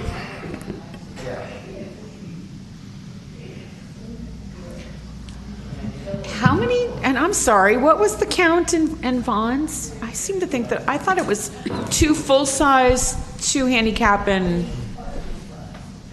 But we does had anybody know the 12. number offhand? We had 12 spots.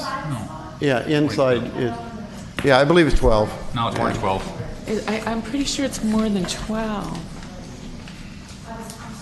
Yeah, There just were- you 'cause we had carve 2 out full- the.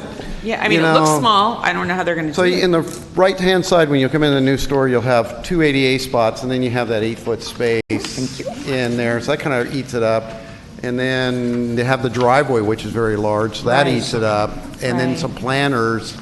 Yeah, so I think Okay. that's pretty pretty. All right, thank you.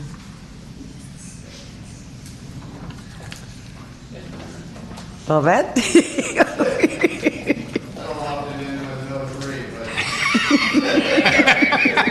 At least it wasn't 3-0. 5-0. That was a lot quicker than I thought it was going to be. Oh, no, that didn't take any time at all. See what I know. Is it just us 3? Yeah. Yeah, Item, right. item number 9.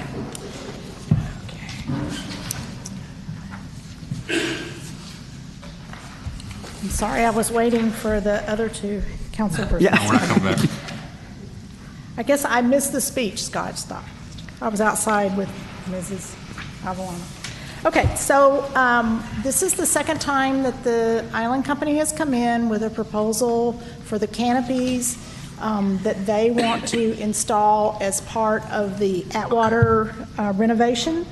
They had come in once before with a proposal of a large canopy out in front of the Atwater new entryway, and then some smaller canopies over the entry to the restaurant and the entry to the Atwater Arcade. That previous proposal also included some significant streetscape improvements. Those sidewalk streetscape improvements are not part of this application. So this is a request for an encroachment for the large canopy that does go across the street. No, excuse me. That's my misspoke. Go to the edge of the sidewalk in front of Atwater. I gave you a photograph. We had asked, one of the things that you had asked at the last hearing was that they would show where the canopy was going to be. Because of the scaffolding, it was a little difficult to put up any type of story poles, so we had them mark it on the sidewalk, how far it's going to go out, how wide it is. And the proposal is, if you picture where the existing Atwater entry door is now, and you picture where the entry door is to the old steamer trunk location, that space between those two old doorways is approximately where the new canopy, large canopy, would be. They're going to be moving the entrance to the hotel a little bit to the right, so it's a little bit more centered in that area. And then they're proposing a smaller canopy over what will be the second entrance into the lobby restaurant that they're going to have, and then the canopy over the entry into the shops in the arcade doorway. But those two canopies are proposed to be pretty much like you see all over other businesses around town. The other change that they made in response to your comments and the public comments is there was some concern about what was going to happen on the tile on the face of the Crafters building, and their proposal is they're going to preserve that tile, repair it, and the facade for that entire block of the building is not going to be exactly the same. There'll be some style differences on that end of the building. The original proposal was all one giant color scheme, and now they're breaking that up a little bit on the other side of the arcade doorway. So today they're asking for the encroachment permit to put the large canopy in that goes out across the sidewalk. This proposal does not include their signage. Any signage they want to put on the canopy or on the windows, on the canopies over the other, the arcade or the restaurant, any of that signage will have to come back for a normal sign permit review. And basically on the recommended action, approve an encroachment permit, not for multiple canopies and not for planters. It's right, just it the one. We're just talking about the one. Well, it's the large canopy. Right. And then the smaller canopies over the restaurant entry and the arcade entry. Okay. But that, I think that's referring to in the original proposal where they were proposing benches and trash cans and a lot of other sidewalk improvements. Those improvements are not included in this. Or the planters, as it says here. Right. And Chris is here if you have any questions for him, Mr. Wilhelm.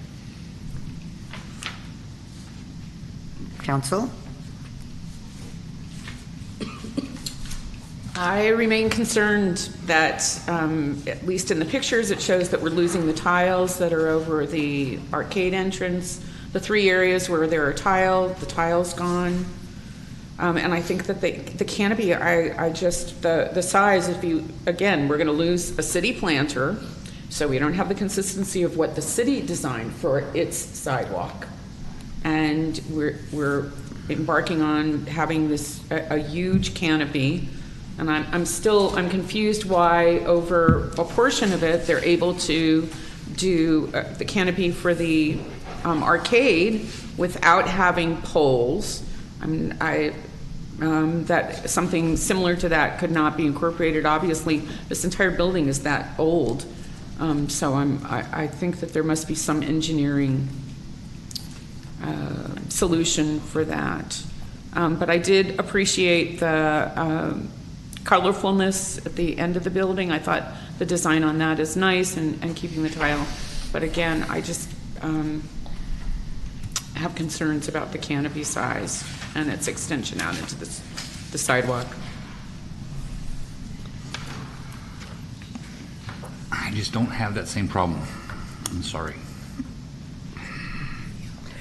Can we have Chris come up? I'm going to ask a couple of questions. I know one of the things I want you to address that Councilmember Albers was alluding to was the removal of, I think they're the black and blue tiles up on the top. You said you had a plan for those? Yellow and blue and black arrow tiles. Yes. Right. We, what we've done is we've identified a location actually right across the street, the old card shop where Earl Schrader is right now. That building actually doesn't have any ornamentation on it at all, but actually lays out really nicely for bringing tile onto it. And so we did an inventory of all of those tiles. We counted every single one of them and looked at that facade, and actually were able to use all of those blue, yellow, and black tiles on that facade. So it's in the same block right across the street and in what we think is an appropriate location. And so preserving and at the same time actually applying that tile to that building. And so 100% of the Catalina Crafters tiles would be saved in place and actually repaired where they're damaged. And then the blue and yellow and black tiles would be moved across the street to that building. And so all those tiles would be reused. When I back up into the street and look at the building is pretty big, and it's very, very big. And then you've got the canopy, and I can see where those, and the dimension of the posts are about the same size as that lamp post that's sitting a few feet away from that. That's about right. Other than one's square and one's round. About 10 inches square. Yeah. That's correct.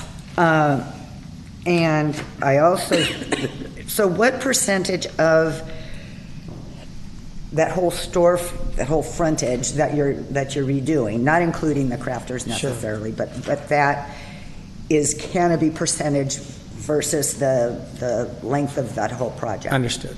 So if you took the whole building from Catalina Crafters to the Island Company parking lots, that's 163 feet.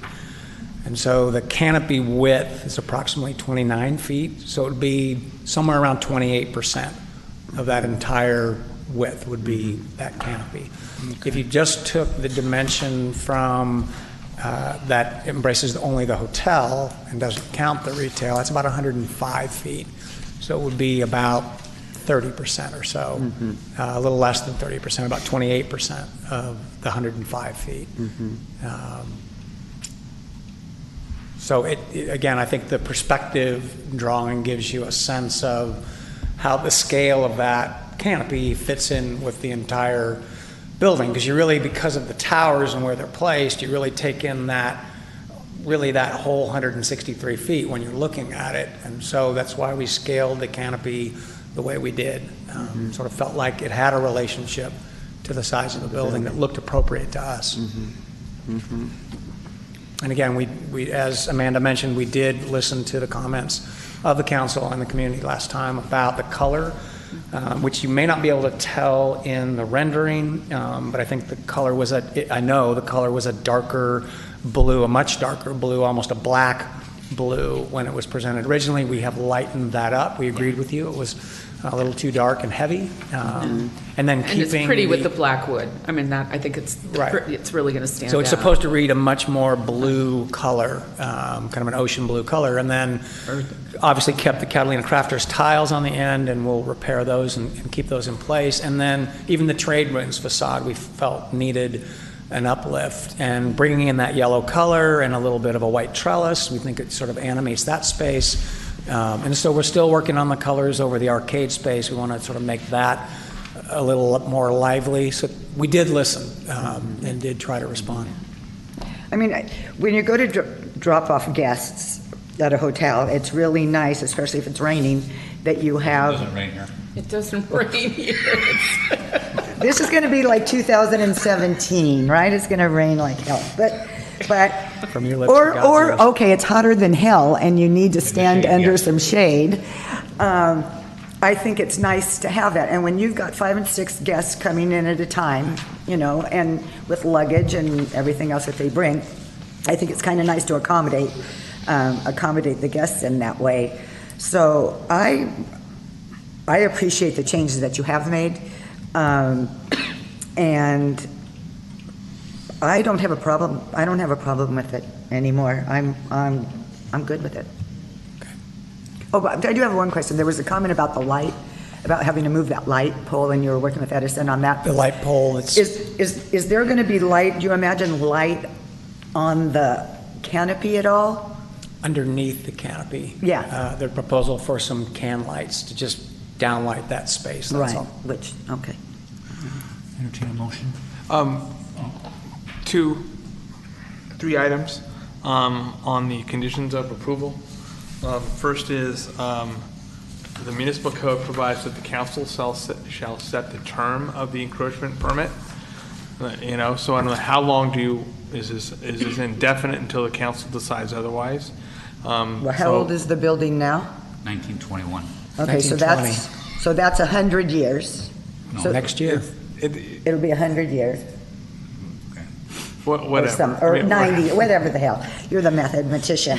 So, anyway, I'm being facetious, so it should be another 90 years.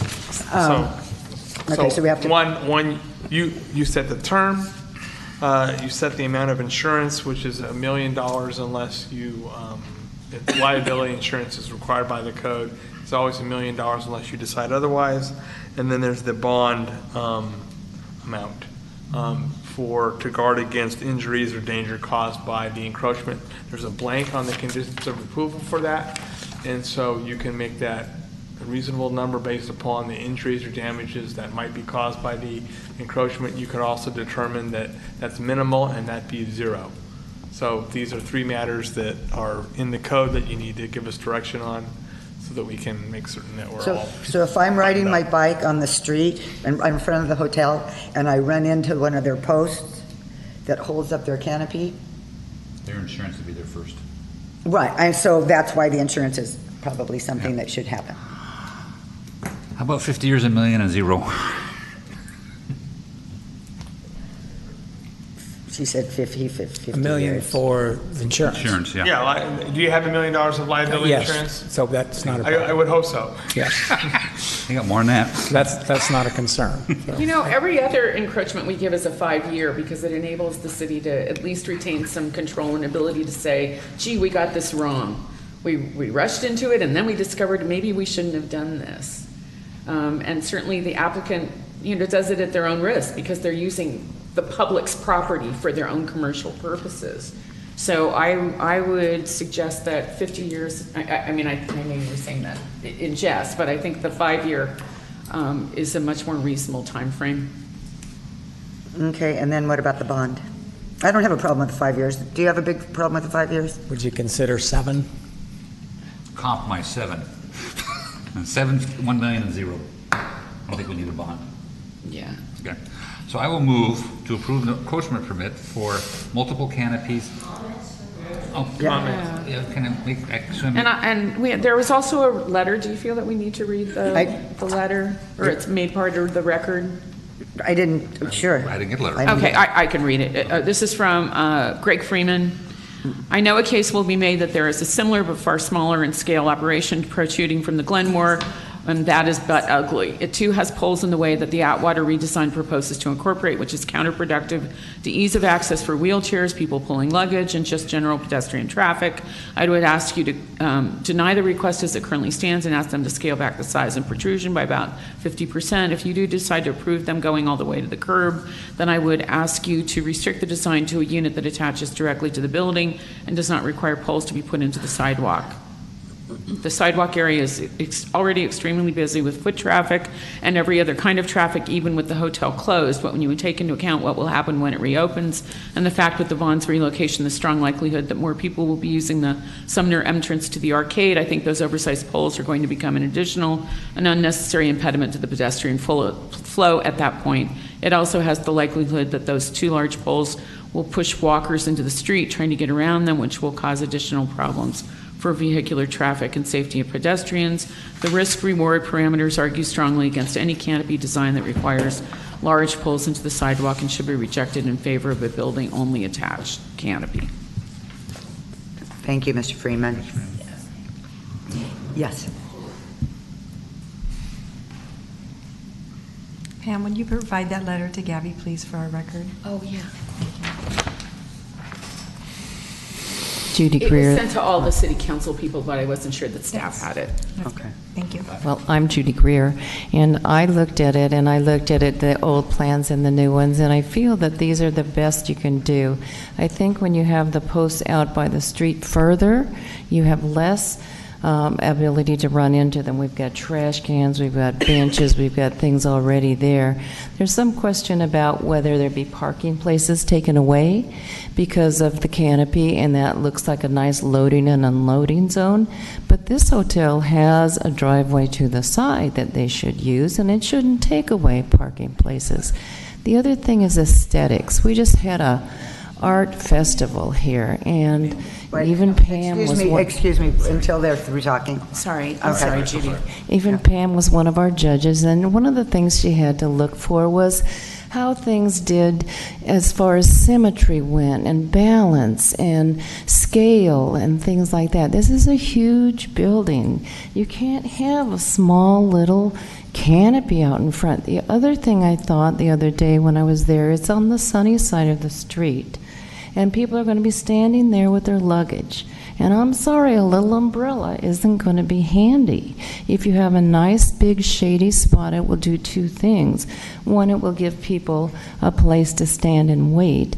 And the other thing is a shade structure like that cools off the building as they go in and out, and perhaps would use electricity and things to a better use. Finally, I think of things like the Biltmore Hotel. I mean, this was built by Frank Lloyd Wright in the 1920s. It has Catalina tile all over it. You can go to the Marilyn Monroe swimming pool, and it's completely lined in Catalina tile. So what they've done here in this building looks to me to be that very Frank Lloyd Wright kind of simple, clean, the aesthetic that's moving up from the Victorian era, and I think it fits quite well.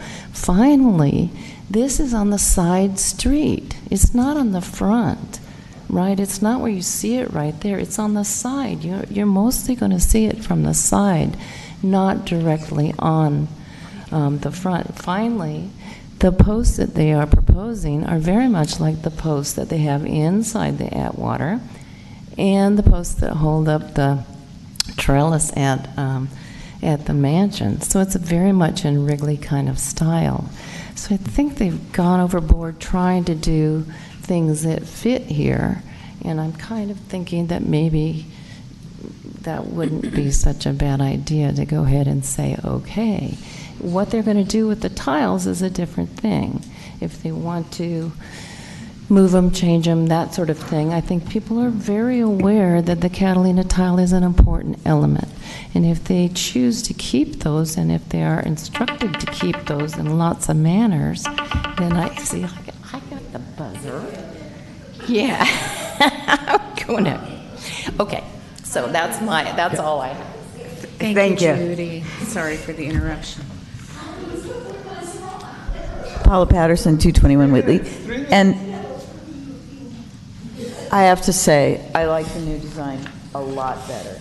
And I really appreciate that the tile are not being sacrificed. And because all I could visualize was Lloyd's coming all the way back. And I don't care for the Lloyd's design at all. And so this looks much better. I love the black accent. I love it does what is possible for what was rather a cumbersome building that is historic. It pulls the best out of it. But I'm not sure, I mean, I don't know, maybe Judy's talking function, I'm talking aesthetic. I still don't see the aesthetic value of I don't see what the function of the canopy is outside of, I don't know, drama or something. I find it incongruous with the building. I don't see it as part of something structural that does anything to enhance. And then I do wonder what that would perpetrate as far as parking there, because that is 2 entire car widths. 2 taxis can pull up simultaneously to drop passengers, and that's just going to add to the congestion of that street. And I'm not opposed to a canopy. Maybe someday it will rain, and the sun does shine over there for probably 2 hours a day. But I think to myself, does it have to be so wide? It's big. And so everything else I'm fine with, but I don't like that canopy. I just think it's too much, but that's my opinion. Thank you for your opinion.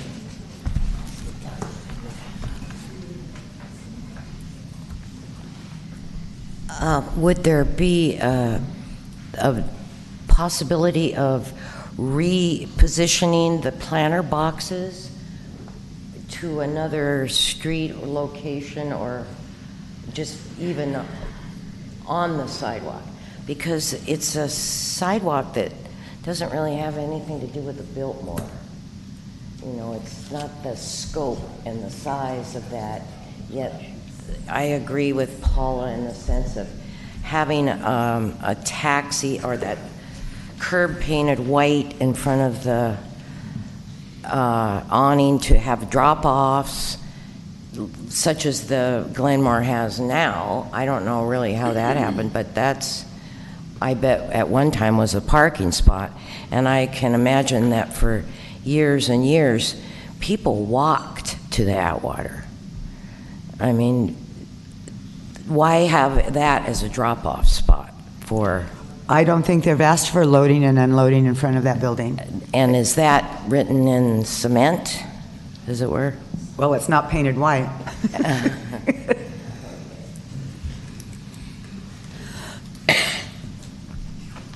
And just to clarify, we are not proposing any unloading or white zone in front of that building. Those parking spaces would remain the same, and we aren't proposing any specific sidewalk improvements, any planters or any trash cans or anything like that. We would propose to work with staff on that, and whatever waste receptacles or trash or planters or benches or anything that was appropriate there, we would obviously work that through the planning staff and get that approved. Well, now you know what the trash cans are going to look like. I saw those. They're lovely. And there are currently benches there, which are not the Atwater benches. Those are city benches. Understood. I mean, I'm just saying, so. Right. So benches are nice, but yeah, right now the planters will be gone unless they come up with some aesthetically pleasing plan that. Right. Like we were previously. Can I ask for some clarification, please? I don't know if this is. Sure. In the conditions of the permit, number 5, for the term of the permit, you have stated it would be 7 years, and our municipal code, is 5, so it's 2 years longer. However, this has an expiration, and that they would have to remove it within 7 years. Am I reading that correctly? I don't think it's remove, it's review. It's review, yeah. They have to ask for an extension. They ask for an extension essentially at that point. Would it have to come back to you according to the code? The city manager can do it. I just want to know what that, so we could put it in the condition. I would suggest to come back to council. I would agree. Okay. So we'll just alter that condition. It can be renewable because this states otherwise. Right. Perfect. And 7 years and $1 million. And no bond. And no bond. No bond. I don't know what the bonds are good for anyway. The bond, so that if we tell them to remove it and they don't, we would utilize the bond to take it out. Oh, okay. To do it ourselves. We can get a bulldozer. I think we know where they live. Yeah, we do. We do. Okay. Is there a motion? I made the motion. Did you include the tile requirement? Oh, the tile from Crafters moves across the street to. Not from Crafters. Not from, the arrow. Yeah, above the post office arcade moves across the street to whatever the heck the address, 120. Earl Schrader's. 128 Sumner, I think. Yeah, Earl Schrader's office. The ex-lobby of the Island Villas. Oh, wow, I didn't know that. Oh, yes. Okay. There's been a motion. Is there a second? So they will be removing the city, that brick seating thing, because isn't that in this area? Was that to be removed, that planter that has that tree and the bricks around it? I don't think that was going anywhere. No. No, it's up in front of the restaurant.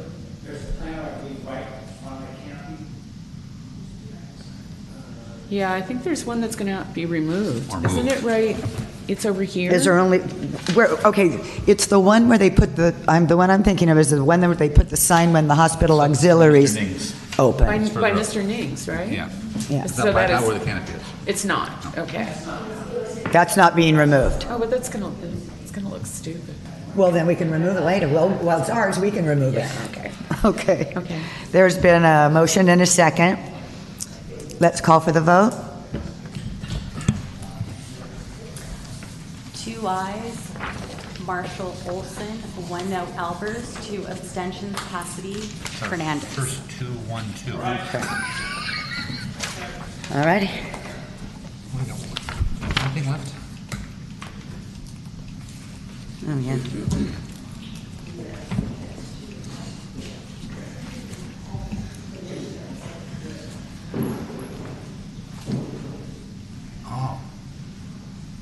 This is when we start to listen. Bye. Oh, Gabby's up.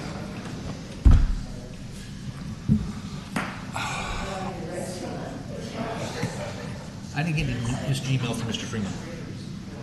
You did not receive one? Well, I know that I looked at the, who we sent it to. How and long ago included was everybody. that? I want to say, well, it was after the agenda came out, so. A couple, 3 days? Yeah. I searched Greg, and some people have my wrong email address. Oh. Because I don't think I got that might either. Because I went Let's through. see.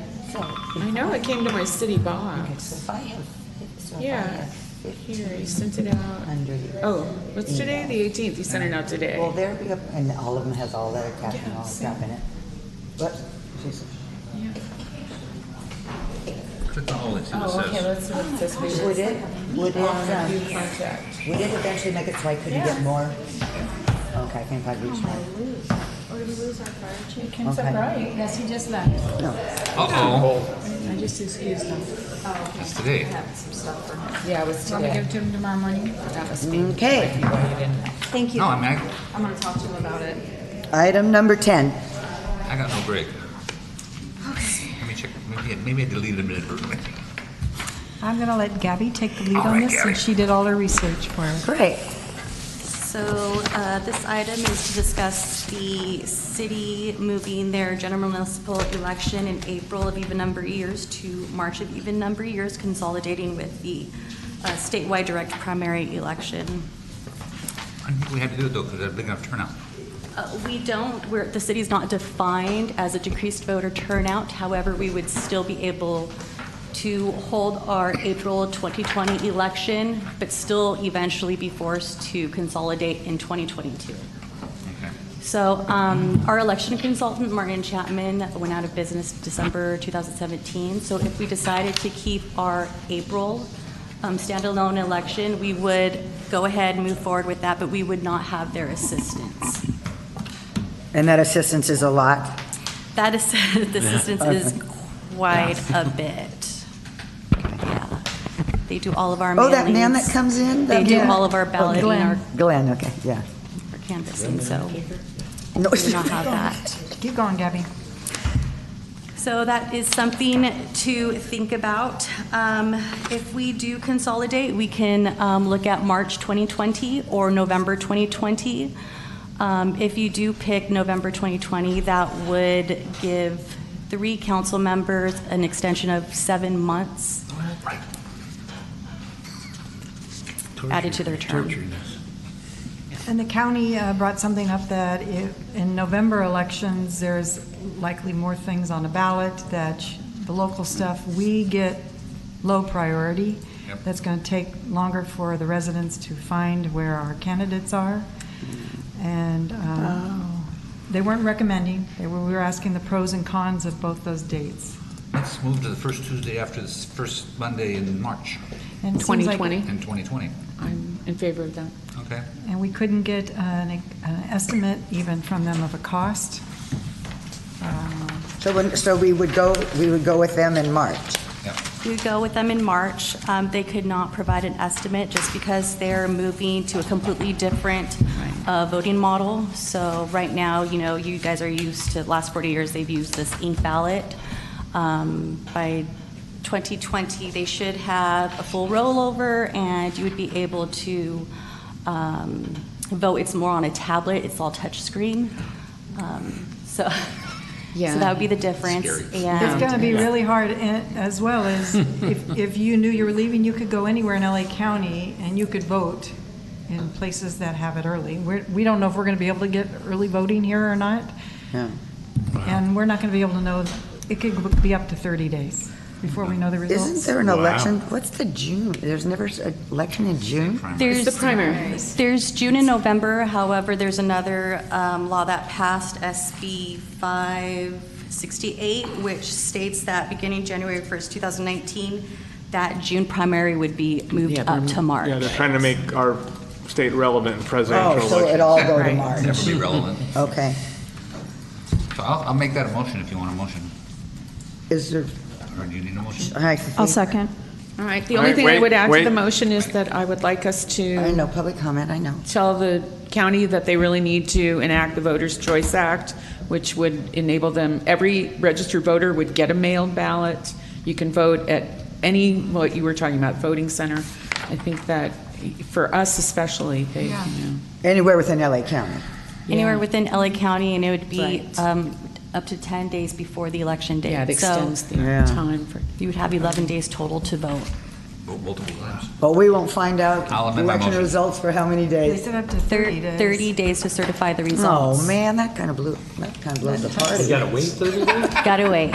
Up to, Richard. Up to Up 30 to. days. It may be sooner, maybe later. It ain't gonna be that night. But It's not gonna be I that mean, night. the choices, though, I mean, we need a consultant in order to operate our own Right. elections, and we just, there aren't, I don't think there are going to be any left. And we don't have the money. I mean, how much were we paying Chapman? 40? 48,000. And last time it increased almost by $10,000 because their staff had gone way down, their expenses had gone sky high, and they had quoted us, it might be over 10%, might be over 20%. And then Really? we just got a total today, just so we would know, in case you asked, it was $50,000. Yeah. Wow. But you were also thinking the county was gonna be at least 40, though. Didn't you kind of have a rough ballpark, and we talked about this a long time ago? Do you And we've think it might be- consolidated with some ballot measures, and I it's was just going to been- say, when we did that for the one that had to do with cannabis, that wasn't a November election, was the presidential one?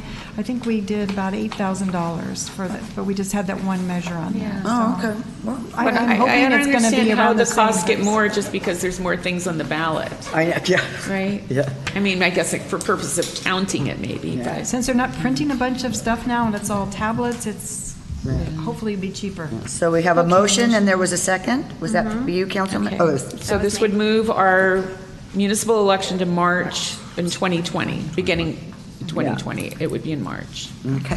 Further comments from the, We're coming back with an ordinance to do this. You have to do it via ordinance. So you're Okay. giving us Oh, direction. I saw a lot of resolutions. okay. People were doing resolutions, no? We're just discussing. It's in our code, isn't it? Okay. Oh, it's in our code. I don't- Okay. I'm- Oh, did I vote? So if it's in the code, we're going to come back with that. Did we vote? Do we vote? Okay, I'll vote. Oh, we needed to vote after all? Maybe. Yes. Did I Oh. vote? I guess I voted. All those in favor? I mean, all those in favor. All those opposed? Okay. Tell her the Oh, floor. Oli, I didn't get your vote. Oh, me? Yes. Oh, all ayes. Okay, closed session? Yeah, we have 3 closed sessions. The first is existing litigation, Island Enterprises versus City of Avalon. Second is initiation of litigation in one case. Third is conference with real property negotiators for the Avalon fuel dock, And I will be recusing myself from item number 3. Okay. as will Councilmember Hernandez. And it's the Avalon Fuel Dock, not the casino fuel dock. Yes, that's the Avalon. And good night, Tony. Good night, Tony. So do we need I to go got back to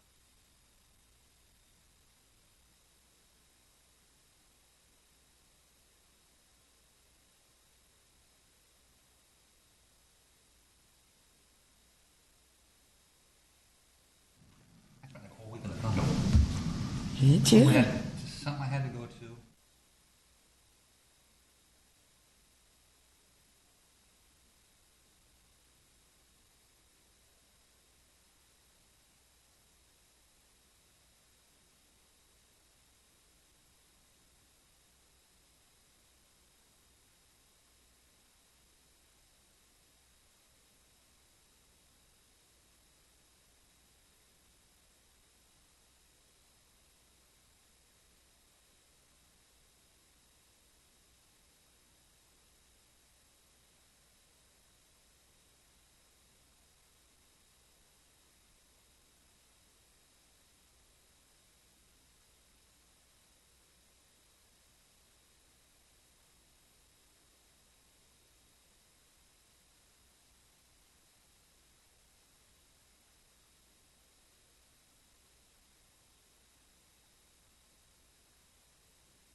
And we're back after closed session. Yes, we have two reportable actions on an item number 1. The city council authorized the city attorney through Parsec to provide a defense of the matter. And item number 2, council authorized filing of a cross complaint to preserve all city rights against the plaintiff. Thank you. Okay. I already said good night, Tony. Meeting's adjourned.